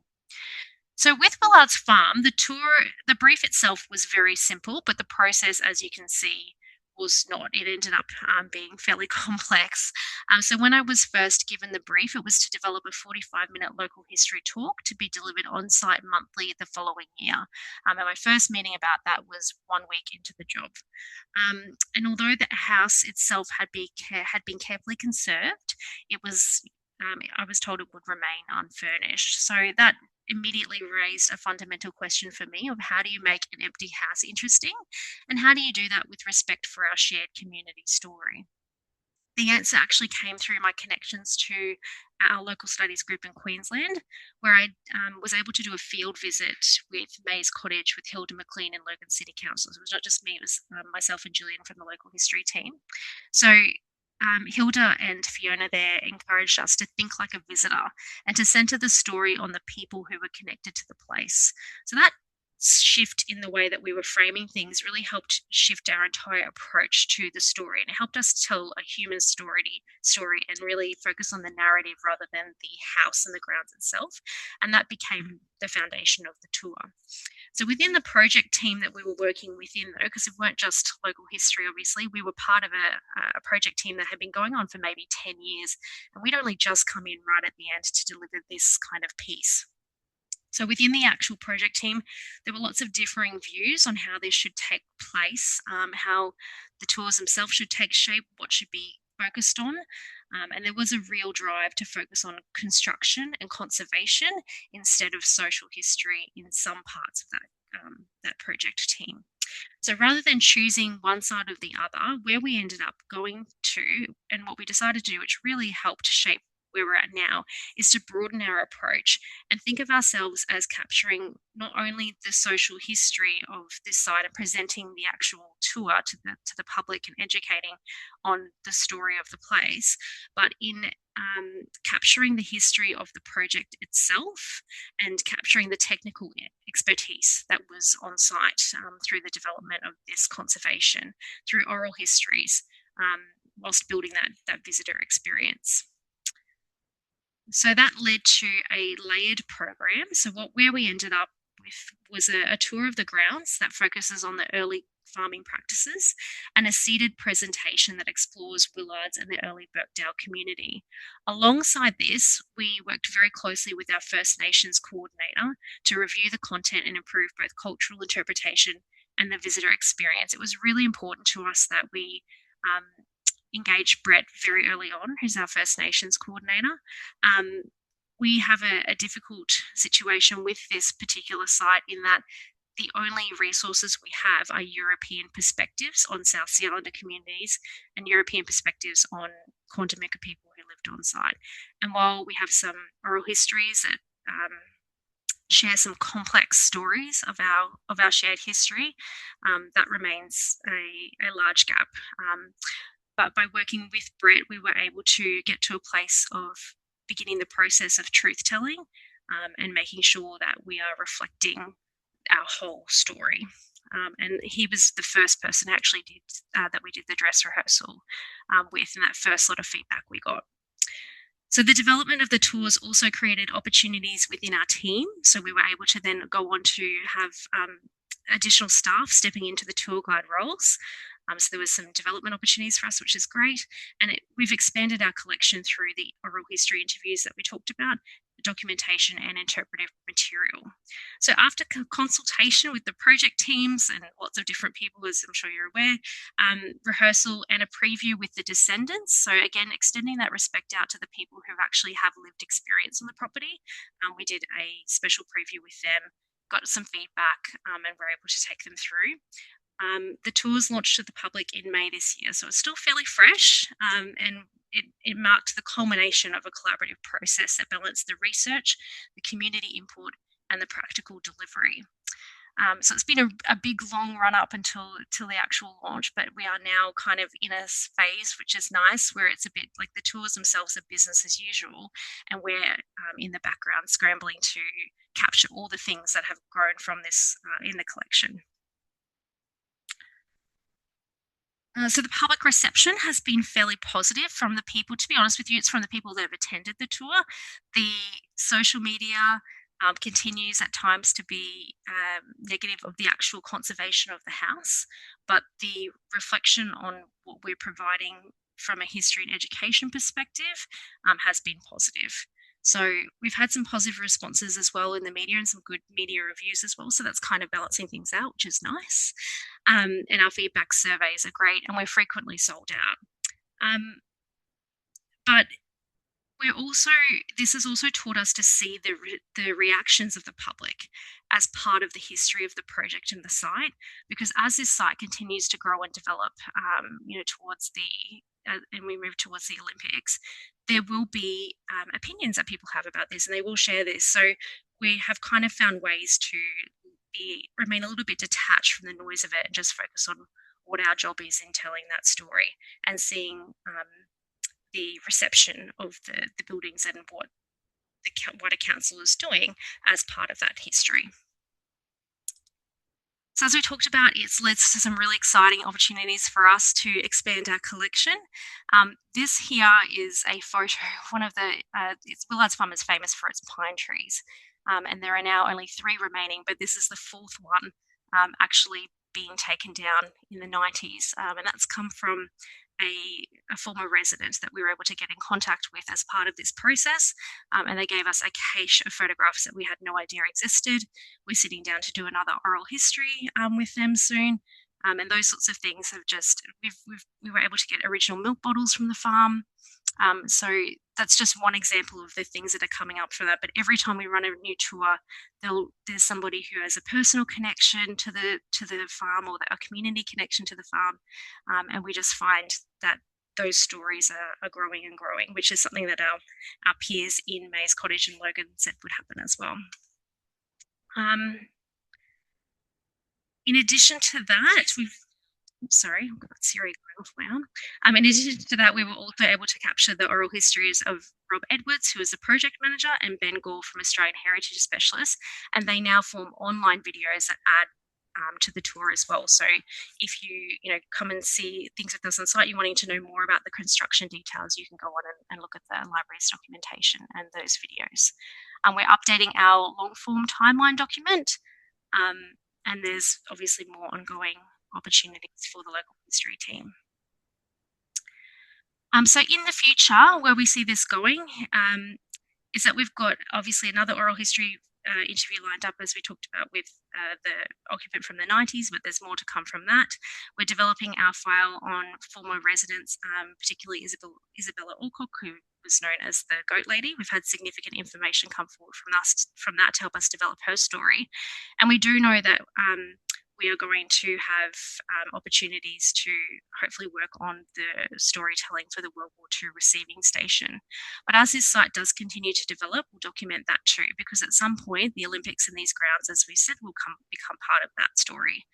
In going forward though, we will continue to maintain our approach of being open, respectful and guided by the community. Ultimately, we will keep in mind the advice to think like a visitor, because that's who we're doing the work for. Thank you. Thanks, Christian. You might like to pop your email in the chat so people could get in contact with you if they have any questions. And everyone, you can also pop any questions you have in the chat. I can see there's one from Barbara already. But so we can keep on time, I'll introduce our next lightning talker. It's my pleasure to introduce Jeff Walker from Birtwistle. I think that's how you pronounce it, from Western Australia. Great to have someone from Western Australia presenting today. He's going to be talking about documenting big infrastructure. Thanks, Jeff. I'll hand it over to you now. Thanks, Nicole. Can everyone hear me? Yes, we can. Beautiful. Okay, I'll start sharing some slides. So yes, my name's Jeff. I'm part of a 3-person team at Birtwistle Local Studies Library, which is within the City of Armidale's Library and Heritage Service. And we are on Whadjuk Noongar country, which is fantastic country to be on. And my plan is to go through this rather quickly. There's a lot of visuals. And can you see the visuals okay? We can, yes. Brilliant. Okay, elevated perspectives. So in a nutshell, as we go to the next slide, this is all from a previous video. If you can see the text in front of you, it says the Armidale line was extended 8 kilometres south to Byford, which is sort of the next local government along. Armidale Station was rebuilt as an elevated station, and we've got 1.5k of elevated rail now, which we didn't have before. I actually live along the railway line, so yes, it was quite an exciting thing. And we could see it out of our window here at Birtwistle Local Studies Library. So this is just a bit of a map here to show you. There's Perth, there's Freo over there, of course, and the railway line goes roughly like this. And so the big green circle represents the oval represents the city of Armidale, and it extended from there down to Byford at the bottom of the screen. And yet it's still called the Armidale line. They didn't take the opportunity to call it the Byford line. So our line of rail was established in the 1890s, and then, you know, the original station stood for a devil of a long time, and we got a new station in 1987 and another one in 2004 and another one in 2025. So this is a very quick video, and I hope the sound works and doesn't blow everyone's heads off.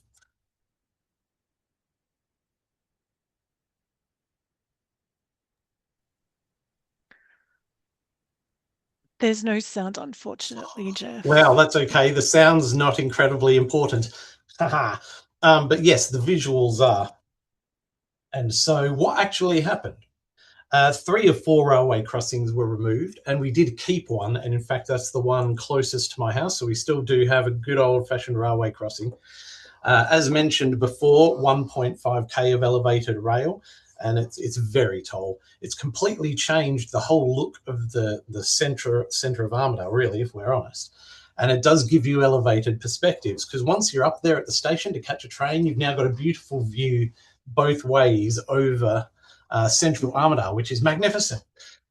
The demolition of the old station, of course, then they built a huge new impressive Armidale station, and underneath all of that, it opened up a lot of space. So we've got 7 kilometres of new parkland and nature strip underneath all the elevated rail, and no trains for 18 months we had. Now this is the before. That shopping centre that you can see, that is actually where Birtwistle Library and the Armidale Library is located. And here's a good old railway crossing at Armidale Road. And that's what it looks like now. So this was taken less than a month ago, and it's all lit up at night. And now, of course, we don't have to wait for the trains, which is absolutely magnificent. And these images are just showing you sort of what went on. Now, in the bottom left corner, that is the main railway crossing right where we are, and I'll show you this in a moment. At the top, we have the old Armidale station built in 2004 being demolished. And the big picture, of course, you can see the concrete panels going up the elevated rail. Now, a lot of people who live along the railway line, as we will see later, oh, yes, we will see that much later. But again, it's all visuals. You can just see the scale of this. And in between those two things, we'll see the planks being lowered onto it. And as I say, I'm rushing through this. Now, you can see over here, there are houses all along the railway line, Railway Avenue and Strike Avenue. And so people are now looking out their front doors at these huge concrete things, which have since been painted lovely shades of green. And like I said before, there's lots of murals and everything. Now I've skipped ahead to the next slide. Down the centre here, we can see that some of the planks have been put in and others haven't. Now these things that I've highlighted, on the left here is just the Armidale fire station.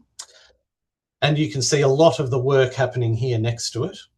And this little square there is Birtwistle Local Studies Library, located in the shopping centre. And we can literally look out our window, see all the work taking place and do a lot of really cool time lapse. And the other one over here is the city building where most of the city workers are located now. So that gives you a little bit of context. And of course, all of this is shopping centre.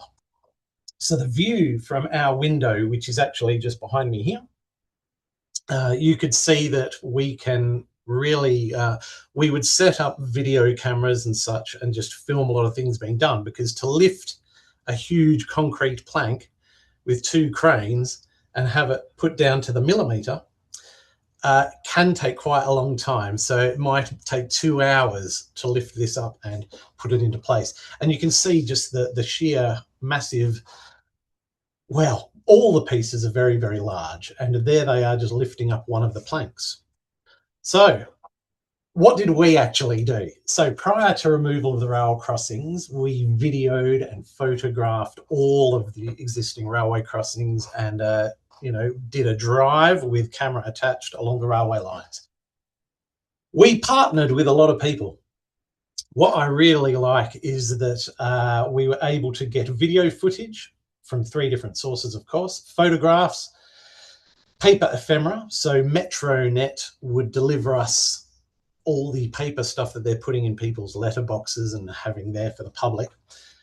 Other ephemera. So when they had Metronet open days, they had little show bags for the kids and things. We did oral histories, I'll show you those in a moment, and a mini documentary. And we're extremely lucky to partner with Metronet, who were exceedingly busy and probably didn't have time for this, but they were very generous. And you can see some of the other organisations there, MetConnects, Transperth, and our 2 locals I'm going to introduce you to, Victor Cools and Chris Horgan. There is Victor. He's a long-time YouTuber in the district, and we lent him some better equipment, and in return, he gave us all his footage. And he's a magnificent human being. Chris Horgan, videographer and musician. We hired Chris to create a documentary, which again, I will tell you about. And this was on site while all the work was being done. And it took a lot of organising because safety first, of course, but I'll show you what Victor had been up to. You can see there he's got a YouTube channel that's been going on for years, documenting all sorts of infrastructure. And if you want to have a sneaky peek, it's at Mooja28. Yes, so he had a shaky GoPro, so we hit him up with a DJI gimbal camera, which is beautifully smooth. We recorded oral histories and took ephemera from people who'd worked on the Armidale line for almost their whole working life. So Norm and Troika and Terry there. And this is what Chris Horgan, the videographer from Roleystone, a suburb of ours, did. So we negotiated the active site visit to film a documentary. And of course, they had to bring in various engineers and site directors from all over the place and make sure they were there to be interviewed, which we're very grateful for. So it was a noisy but safe and fun day because, of course, you've got all the happening in the background, which was an audio nightmare for Chris, but that's fine. So he combined his footage there on the day with our footage from the window and with Victor Cools's ground level guerrilla footage. And he had so much to choose from. And Metronet also supplied some of their drone stuff and some of their time-lapse stuff. So in fact, 4 sources, not 3. Any questions, anybody? Oh, here we go. How did you go with agreements regarding taking photos during the building phase? Did you need to provide photo releases so that you could use the photos, videos in the future? No, not as such, if I've understood the question correctly. So being in public there, we can just take photos of the outside. So we didn't have to have any agreements or photo releases or anything like that. Yes, how are we going for time, Nicole? You're just finished up actually. Beautiful. So we might get you to maybe pop your email in the chat and people can contact you. As I think Ellen Forsyth said in the chat, it's really interesting to see these big infrastructure projects documented. Thanks again. So next up we have Ren. I know. Yeah. Yeah. Yes, is that right? I've got Tennille Howard's name Yep. up. I'm not really sure why, but okay. but I am. My name's no Ren. worries. I'm so glad that you're here, Ren, because I'm really interested in hearing about Vinegas syndrome. So I'll Yeah. hand it over to you. Okay, thank you. I'll just try and share my screen.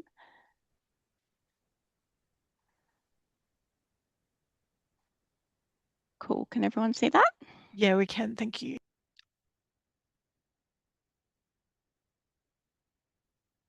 Yeah, great. So yeah, as I mentioned, my name's Ren. I'm the Learning and Information Officer for Local History at Townsville City Libraries, and I'm here to talk about our experiences with Vinegar syndrome in our microfilm collection.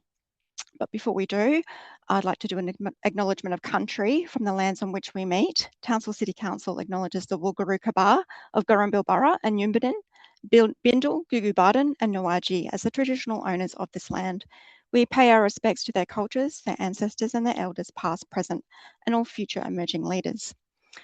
So today this presentation will cover an overview of what Vinegar syndrome is, the location challenges we face as we reside in a tropical environment, expert advice, best practice and risks, an overview of our microfilm collection. I will also walk you through our Vinegar syndrome survival kit that we developed, public messaging that we used, a timeline for the project, the second phase of the project and monitoring schedules. And I'll outline the outcomes of the project and provide links to critical information that may be helpful in dealing with Vinegar syndrome. So what is Vinegar syndrome? It is a form of chemical deterioration that affects acetate-based film stock. And just as the name suggests, a pungent vinegar-like odor is released from the film as it begins to break down. The chemical action is called hydrolysis, which is a chemical reaction with moisture, and it results in the release of acetic acid. The vapor emitting from affected film stock can affect other film stock nearby and can also be held in paper stock. As the acid accumulates, it accelerates the degradation process, causing the film to shrink, become brittle, and eventually deteriorate into a gooey, sticky mess. Over time, the microfilm becomes unreadable and the valuable records it contains may be lost forever. For acetate-based film stock, climate can play a role in how quickly it degrades. Our collection is located in the tropics and significant challenges can arise when maintaining temperature and humidity levels. As we are in the north of Queensland, our city is also prone to and affected by tropical cyclones, storms and flooding events. Each year from November to April, our collection undergoes disaster preparation, including tarping the whole of our local history collection in the stack and our reading room. It was after lifting the tarps to check on the microfilm collection during disaster season that we came across a case of the vapors. After much research on how to deal with Vinegar syndrome, some of the finer details for best practice of how to package for cold storage were somewhat elusive and needed confirmation from experts. The team contacted the State Library of Queensland and the Queensland State Archives to gain expert advice from their senior and specialist conservators. They referenced the Smithsonian Critical Moisture Indicator, or CMI method, with the biggest risk factors being avoiding condensation once returning film from cold storage to room temperature. Our collection was reaching end of life with the Vinegar syndrome affected reels approaching the 45 to 50 plus year mark. The collection consisted of a mixture of 35mm and 16mm films, and we initially identified 560 microfilm reels that were affected. This number increased as we progressed through the project, with the number affected close to 800 reels.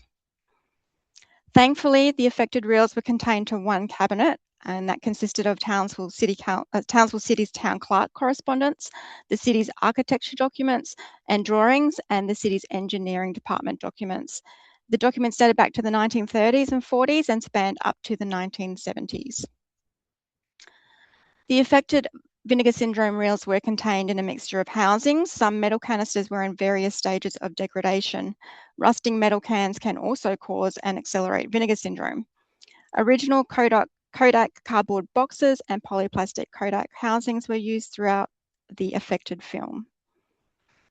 Some of the films were also secured with degrading rubber bands, so these were removed during the packaging process for cold storage.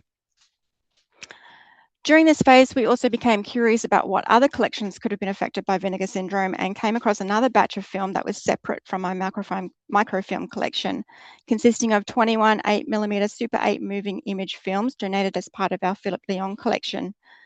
These were quite affected by vinegar syndrome, showing signs of warping, and were quite brittle. These were packaged for cold storage and sent off-site for digitisation.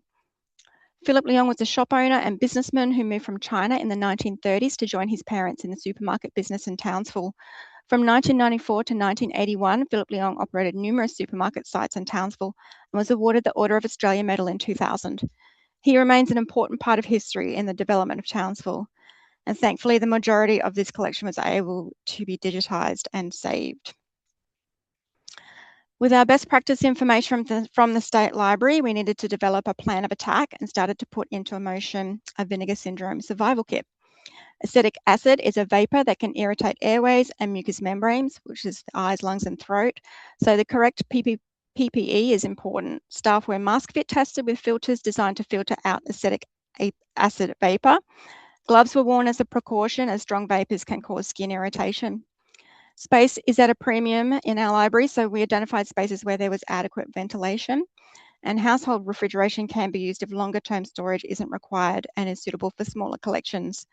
Molecular sieve has a shelf life of 2 years and can absorb acetic acid for up to 2 years in room temperature conditions and can exceed that time frame in colder environments, so we knew we had a time frame in which to have the film digitised.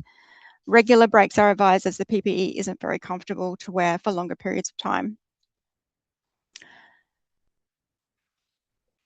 The State Library of Queensland advised off-gassing the film with a loose wind prior to cold storage. We didn't have the space to do this, so opted for a double bag, double scavenger approach sealed with foil tape to ensure condensation wouldn't enter the bags. The outer bag should act as a moisture trap. The CMI method advised oven-dried mat board in the outer bag as an ideal moisture trap. However, and unfortunately at the same time, we needed to package the microfilm. The room our conservation supplies were stored in were affected by high levels of moisture, with the room needing to be remediated during severe weather season. As an alternative, we collapsed the cardboard boxes the cardboard boxes each microfilm was housed in and inserted into the bags to act as the moisture trap. There you just saw a time lapse of our vinegar syndrome conga line. We found a team of 3 was the most effective, one to prep the bags with written information, place a scavenger in the outer bag and one inside the film canister, one person to foil tape, and one to enter the information into our spreadsheet so we knew where each film was to be stored until it could be sent off-site. At times, we had to move the project to different areas due to restrictions on workspaces during severe weather season. Here, the team is working in our John Matthew meeting room space at Flinders Street Library. We utilised rotating teams of 3 in 3-hour shifts to avoid fatigue. This meant at times we were conducting this work while visible to the public. Targeted public messaging became a key component of the project to ensure community understanding of the level of PPE required for staff to safely undertake the work. The project concluded with the successful off-site digitisation of 792 reels delivered in partnership with Avantix and ensuring the long-term preservation of the city's records. The project was undertaken in 2025 with cataloguing, transcription of microfilm boxes and packaging consuming most of August through to September. Once the microfilm had been packaged in the fridge, after a few weeks, we had the go-ahead to send the microfilm in foam boxes and refrigeration transport to Avantix in Brisbane in early October 2025. Phase 2 of the project includes a staged approach, which is rehousing the rest of the collection, phasing out the metal canisters and disposing of the cardboard box housings for polypropylene microfilm boxes. Unbuffered cardboard can store vinegar syndrome and it can spread to the rest of the collection. So it is advisable to replace and dispose of all cardboard housings once vinegar syndrome has been found. Development of a monitoring schedule was undertaken. Vinegar syndrome can spread over time, so weekly checks of AD test strips for colour changes will be undertaken until all readings are stable, and longer term monitoring schedules are in development for those items stored in cold storage until funding can be obtained for digitisation. The project also resulted in our team manager, Nicole Hunt, collaborating with Avantix to develop a report and case study, which was shared publicly on LinkedIn. Avantix's assessment confirms that digitisation is the only effective preventative measure against Vinegar syndrome. And this project was conducted over a period of 12 months and is ongoing. There's some links to some information provided by the State Library of Queensland, which was really helpful for this project, and we learned so much from them. So we just want to give a shout out to the State Library of Queensland. Thanks very much. And if you have any questions, you can email us at History and Heritage. Thank you. Thanks so much, Ren. That was really fascinating to be stepped through that project. Well done. I'm glad I found you online in the end. Oh, good. Sorry about that. That's okay. So the last of our 4 lightning talks today is Ellen Worgan from Ryde in New South Wales. And they're going to be talking about the apple doesn't fall far, keeping history at the heart of the Granny Smith Festival. Thanks, Ellen. Thank you. Hi, just confirming everyone can see and hear everything. We can, thanks. Perfect. So yes, I am with City of Ryde Libraries. We're in Sydney, New South Wales on Wally Medical Land. And every year we celebrate the Granny Smith Festival. So if your only association with the phrase Granny Smith is the apples, you're in exactly the right place. If you've ever had one, you've engaged with our local history. Thank you so much. And last year was particularly significant because we were celebrating 40 years of the Granny Smith Festival in its current form. And we were asked by our council to essentially run an exhibition in our library to acknowledge this. So the Granny Smith Festival is named for Mariah Ann Smith, who was an early settler and an orchardist who's credited with the discovery of the first Granny Smith apples. The story goes that she sort of threw a branch of a crabapple tree from Tasmania into a creek. It grew, and the apples it produced were the early form of the Granny Smith apples. Now, the Granny Smith Festival first ran in 1957, went through a few different iterations, and then was established in its current form in 1986. And it has expanded beyond the apples to really just celebrate the history of the City of Ryde, to celebrate our community and identity. And it attracts over 80,000 people each year. If you've ever been to the Sydney Easter Show or a similar festival, it is essentially a local mini version of that, which is not so mini anymore. And we do get people from all over Sydney coming on the day. So it's a really exciting opportunity to showcase our local history. Now, in order to celebrate our 40th anniversary of the festival, we planned a month-long exhibition at Eastwood Library. Eastwood is the suburb where the Granny Smith Festival is held. And so we centred our celebrations there. And this exhibition showcased the history of the festival, but also the history of Granny Smith, Mariah Ann Smith herself. We also had branch displays at all 5 of our libraries. This was a very cute initiative because each branch had its own branch of the apple tree, and there were cardboard apples where community members could write responses to little prompts, and I'll show you some pictures of those very shortly. The information for these panels was put together from our Ryde History Hub, which was our digital site for all of our local history, as well as other research. We had interns from our local university doing a lot of digitisation and review of some of our digital and physical collection items to look for anything that might be relevant in the lead up to this. So it did take about 6 to 9 months to collect all of this information. On the day of the festival, which was in October last year, Saturday the 18th, Eastwood Library transformed into the Granny Smith History Hub.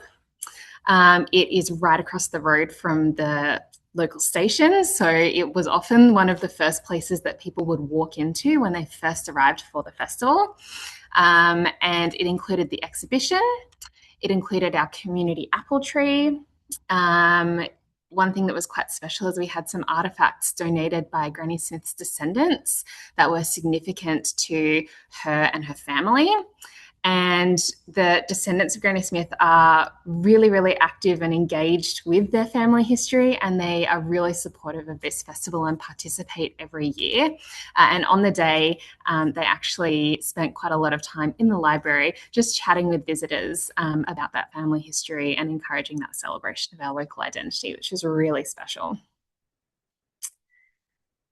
So the exhibition consisted of 8 panels of information. These were a pretty even split between the history of the festival and Granny Smith herself. We also had 2 information towers, one again focused on Granny Smith and one about the Ryde History Hub to promote our local history more broadly. We also had a little photo booth where people could dress up as Granny Smith on the day, which proved to be quite popular too and got some really good social media engagement there. And we did have quite a lot of people who came into the library incidentally. We often get quite a lot of people visiting the library to look for somewhere cool and quiet to get a bit of relief from the crowds and often to use the bathrooms as well. So having something in the library as an attraction was really great and gave us a lot of incidental engagement and exposure to people who may not have sought out the exhibition themselves. Our community tree was a real highlight of this. So you can see here, there's actually 5 separate branches within there. So in the month leading up to the festival, they were each at a different branch. We had one, so our green apples were prompting people for their Granny Smith memory. It could be a recent memory, it could be one years ago. There were some that were about the festival, there were some that were about people cooking or eating with the apples. But we also, in the lead up, really put a lot of thought into, we have a very multicultural community. We've got a very high Chinese and Korean population, and our diversity is only increasing over time. And the Granny Smith Festival and Granny Smith as an individual is very much a part of, very much draws from early British colonial history. So we wanted to find ways to engage all of our community members, particularly like new arrivals who might not have much of an association with the festival or with the history of the area. And Granny Smith really is one of our biggest migrant stories in Australia. She brought her family across from overseas very early in Australia's history with the hope of opportunity and creating a life in Australia and in the Ryde community.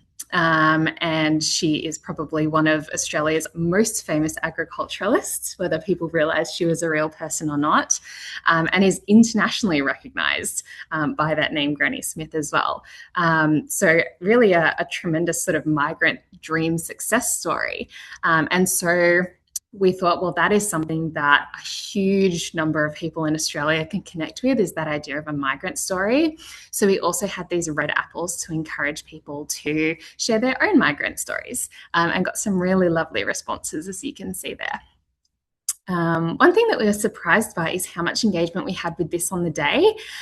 People didn't just come to look at the apples, but there was a lot of people who were really excited to add their own. Oops, sorry, hang on.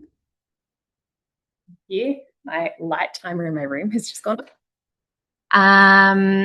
And so this was a really nice way of people sort of contributing their own story. And we did keep all of these apples, and we are working on photographing and digitizing some of those responses that really, I guess, tell the story of our community. As I mentioned, the descendants of Granny Smith participate in our festival parade every year. And after the parade last year, they settled in the library to just have a chat with visitors and also explain some of the artifacts that they had loaned. So you can see in the picture there, we have a Perspex case that included the fabric you can see on the bottom shelf, which is a market apron that, according to their sort of family law, belonged to Granny Smith and was taken with her to market each day. The amethyst brooch on the top shelf and a piece of wedding dress fabric, which is also on the top shelf but hard to see. Those were again, according to their family legend, belonged to Granny Smith's children. And so those are artifacts that really tell the story of their family. The doll that you can see in the background was made by one of the descendants of Granny Smith, and you can really just see how much pride they take in their family history there. And though those descendants are living all over Sydney and Australia, they do really come back to Ryde every year to participate in this festival and celebrate that history. In terms of the engagement outcomes on the day, we had nearly 2,000 visitors coming through the library on the day, which is about a 400% increase on top of our normal attendance for a Saturday at Eastwood Library. We had a stall outside as well, promoting our libraries, and through the combined efforts of the exhibition inside and the stall outside, we had 200 new social media followers, a large number of newsletter signups, and also some new members, which is really, really exciting. By the end of the day, we had hundreds of apples on the tree. We have not attempted to count them, but I would guess it would be well over 1,000. And we had overwhelmingly positive feedback from everyone across the board. Festival goers were really, really positive about it. The council event organisers were really appreciative of that contribution from the libraries. Library staff were really pleased with how people engaged with our local history and with our library on the day. And Granny Smith's descendants as well were really appreciative of their involvement and the way that we really made them part of the day as well. Obviously, with local history, really important to, as much as possible, have the stories told in the voices of those whose history it is. And it was wonderful to have them be involved in that. It went so smoothly that even though it was intended to just be a celebration for the 40th anniversary, we pretty much intend to keep running the exhibition and the activities in that format every year, in addition to our normal library stall, because it was such a good complement to the rest of the festival and really showcased what our library does and our local history, both to our community and to visitors from all over Sydney. So really successful. If you have any questions, feel free to ask, or else I'll put my email in the chat and you can share anything there. Thanks so much, Ellen. What a gorgeous project. Yes, please pop your email in the chat, because I don't think I've done too badly, but we are about 5 minutes over time. So that does bring day one of Wider Local Studies 2026 to a close. Thanks so much to all of our speakers and everyone for your participation. Day two starts at 11:40 a.m. Eastern Standard Time tomorrow on the 3rd of June. Tomorrow will include at the end an unrecorded breakout session where we'll have the chance to connect and discuss some of the key themes that have emerged over the 2 days. And it'll be really valuable networking opportunities. So please join us for that if you can. Thanks to my fellow organising committee members, Ellen Forsyth from the State Library of New South Wales and Carmen Quick from the State Library of Victoria. And I'm looking forward to seeing everyone again tomorrow. And Annabelle Tonkin from the State Library of Queensland. Oh, sorry, and Annabelle, yes, from the State Library of Queensland. Thanks, Ellen. Thanks, Ellen and Nicole. Bye.